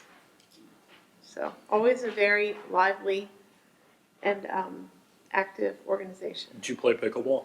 I have not played pickleball yet. I really want to learn. When you hear people talk about pickleball, you can't help but want to play it. Fanatics. They're fanatics. Absolutely. All right. Thank you for that. Public Safety Committee? We did not meet this month. We'll either meet toward the end of April or with the hiring of the new county emergency manager. It may make more sense to meet in May. All right. Rules Committee? We also met, and you've seen our work product. We did not get through, what are the other items? One is regarding use of community buildings. We didn't get that completed. All right. That's an ongoing discussion item. Thank you. Planning Commission update? Sure. There is a work session scheduled for this Wednesday to wrestle with revisions to the sign ordinance. I want to thank Mr. Goff, Mr. Curry, Ms. Summers for their help with that. At our St. Patrick's Day meeting, we looked at two applications. One's a special exception permit application for, you probably have all seen the unfinished building on the Blue Rock Inn property that's farthest to the west. It's been covered in Tyvek for years. And the applicant wants to seek a special use permit to operate that as a tourist home, and in sort of a strange twist of county bureaucracy, there's a special exception permit that overlays that property that specifically states that that dwelling is not an extension of, or that dwelling cannot be used for transient housing, I think. Commercial. What's that? Commercial. Commercial, okay. Right, so it was intended as, the special exception permit basically intended for that house to be used as a, I guess, staff housing. So in order for that special use permit application to move forward, basically the special exception permit has to be resolved. And so that stipulation within the SE permit is going to have to be removed if the applicant were to get the tourist home designation. So we'll likely see that here. I think procedurally we should. The other application was for a custom sawmill up around where I live in Harris Hollow, and we scheduled that for a public hearing, namely because the application did leave questions in the minds of the members of the Planning Commission regarding the scope of that sawmill in terms of commercial activity that might end up occurring on that parcel. It's a rather large parcel. It's a tree farm. So that public hearing will be at our April meeting. And I think that's about it on the Planning Commission, but moving along. So thank you. Fire Levy Board, they did not meet, or we did not meet this month, last month. Mr. Curry, I know they were working with the association to get whatever 5-year documentation or is required. Do you know? I haven't seen anything. I've had communications with the president of the association, the fact that it is a requirement of the agreement, and apparently some of the companies don't want to do it. So there's a consequence, I guess, that may prevail. The other thing that I and we still have not received is a budget request from the association. It's passed through the from the Fire Levy Board. I talked to the chair of the Fire Levy Board, or emailed, and I understood that the association had a meeting to talk about the budget, but I don't know if there's going to be a special meeting by the Fire Levy Board to review that budget. Hopefully it's not more than what is currently in the budget. Yep. They don't seem to be very excited about it. I will follow up on the fire levy side on that one. Okay, going into treasurer's reports. If I would just point out two things, it's your sales tax revenue, again, in March, typically a much lower month than, remember, these are delayed 2 months, so February is leading right up to Christmas time. So March is now really January spending, and you can see it's typically lower, but higher than we've seen the last several years, so still strong on the sales tax revenue generation. And then your overall cash flow, very, very strong. What's our current cash balance? $10,939,000. Of course, we have a lot of spending to do before we get any more significant amount of money from taxes. When you say a lot of spending, can you ballpark that against the 10 million? Oh, the entirety of your budget. Yeah. Pretty much. Okay, but I mean, we do have a fairly, we should. We're good. We should have that period with significant cash on hand. Yeah, so the reason why I've asked the treasurer to chart this like this, and it's something we did in my last locality, is that you get to understand our spend pattern. Correct. And so then relatively from 1 year to the next, you can get a general understanding of where you stand relative to those past years. And so you can see we have more cash on hand than we did this time last year. And you can see as that curve drops over time, that means we're spending more than we're getting in, which is predictable when you really go and ask the taxpayers for money one time a year. But if we're higher than that, the most recent year now, then we'll probably be higher than that most recent year at the lull. The FY21 over in September is an anomaly due to CARES Act money. But it was helped by our accelerated revenue collection. So I was hoping that we might see what we would look like this coming year when we get to March, but we may not again because we may get ARPA money.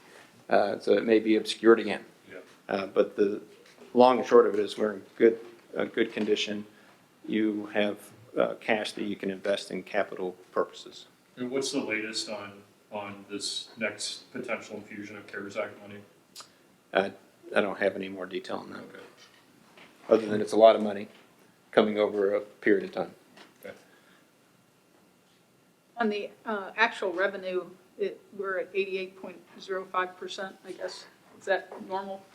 Yeah, generally, and again, this cash graph really answers all questions about revenue and expenditures. Right? If your revenue is coming in much slower than it has in the past, then you would see that curve lower. If the expenditures were coming in much higher than the past, you would see that curve lower, and then the opposite true. So I looked through the revenue and the expense tables and didn't see anything that was concerning. Okay. Good. All right. Review of legal matters. The Capielli appeal has activity coming up on April 16th for a pretrial conference. That's his appeal of the board's denial of the special exception. That's being handled by Bob Mitchell, assigned by Versa, because that's who our insurer was at that time. So that is coming up. The other Capielli cases have been appealed for the zoning violation, and that is going to a jury trial in Fauquier in September. Both Mr. Capielli and Mr. Long appealed their charge. And then lastly, information was provided regarding the Frazier case, regarding the fees for Offutt Kerman, and that file was I don't know the right wording. The petition wasn't filed with the Supreme Court, so it's essentially dismissed. And this is the last time you'll see it on this report. The word dismiss was improperly used. There was nothing to dismiss.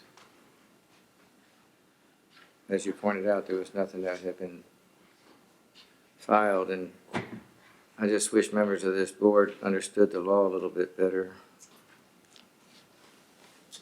especially before they made statements to the newspaper. We are at the update on county administrator activities. Mid-month report and end-of-month report are attached. We'll note in the end of month report, you may not have had a chance to look at it, posted earlier today. I did dig into the vaccination numbers just a little bit. We're leading the region from our county as far as the rate per 100,000 of vaccines administered. But then when you look at our demographics, we're also leading the district in people age 65 plus on a percentage basis. So it makes sense that we would be leading. So I thought that was a little bit interesting. Thank you. Building permit report.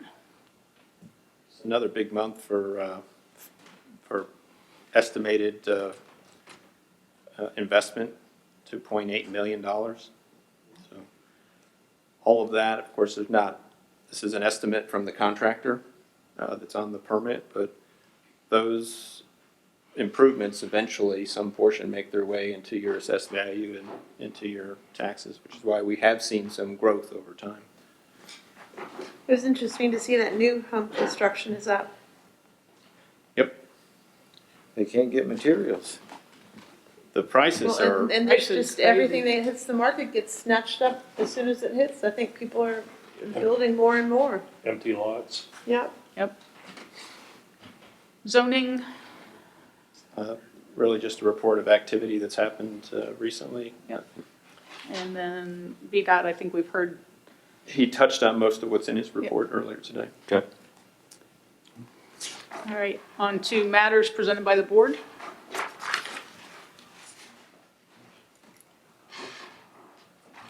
Madam Chair, I just want to take a couple of minutes and call this just an appeal to the public for decency toward other citizens. We had last month, I think, for lack of a better term, a robust discussion about this Lord Fairfax Community College name change.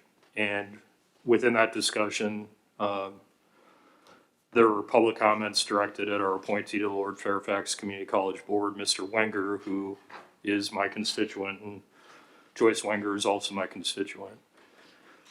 I agreed with all of you to send a letter basically stating our opposition as a local governing body to the name change.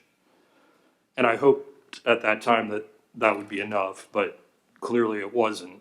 And so in the weeks since our meeting, on social media and other means, there's been a lot of anger and vitriol directed toward Mr. Wenger and his wife. One citizen posted on our listserv RapNet that they should be tarred and feathered and run out of the county on a rail.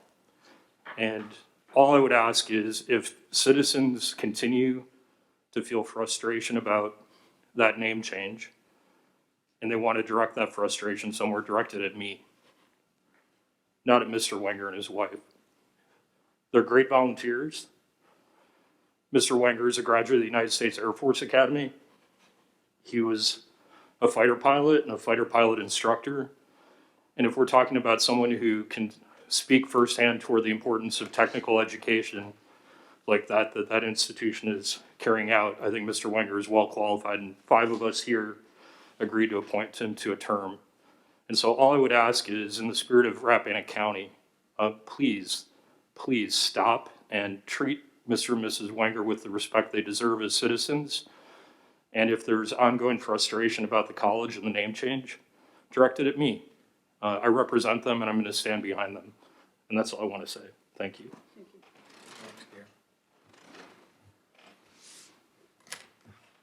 Any other matters presented by the board?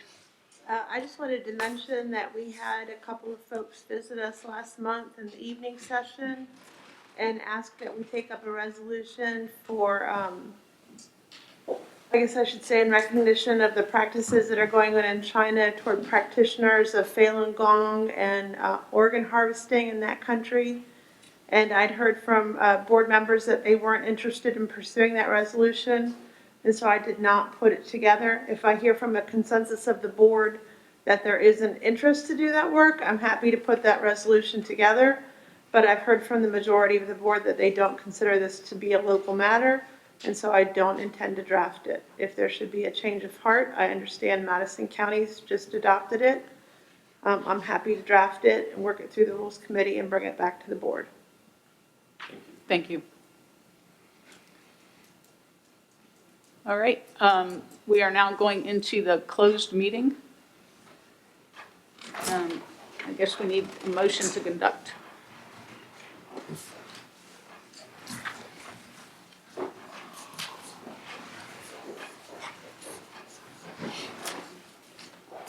Rappahannock County Board of Supervisors conduct a closed meeting in accordance with 2.2-3711A of the Code of Virginia for the purpose of discussion, consideration, or interviews of prospective candidates for employment, assignment, appointment, promotion, performance, demotion, salaries, disciplining, or resignation of specific public officers, appointees, or employees of any public body, specifically subsection 2.2-3711A1. The subject matter of the closed meeting will be discussion, evaluation, and reappointment of appointees, plural. We had retirement in there. Oh, discussion, evaluation, and retirement of appointees, plural. I'll second that. All right, we have a motion and a second. It's a roll call vote, I assume. Mr. Whitson? Aye. Ms. Smith? Aye. Mr. Frazier? Aye. Mr. Parrish? Aye. And I also. And that was Mr. Frazier seconding. Yes, sir. Now you're in closed meeting. Okay.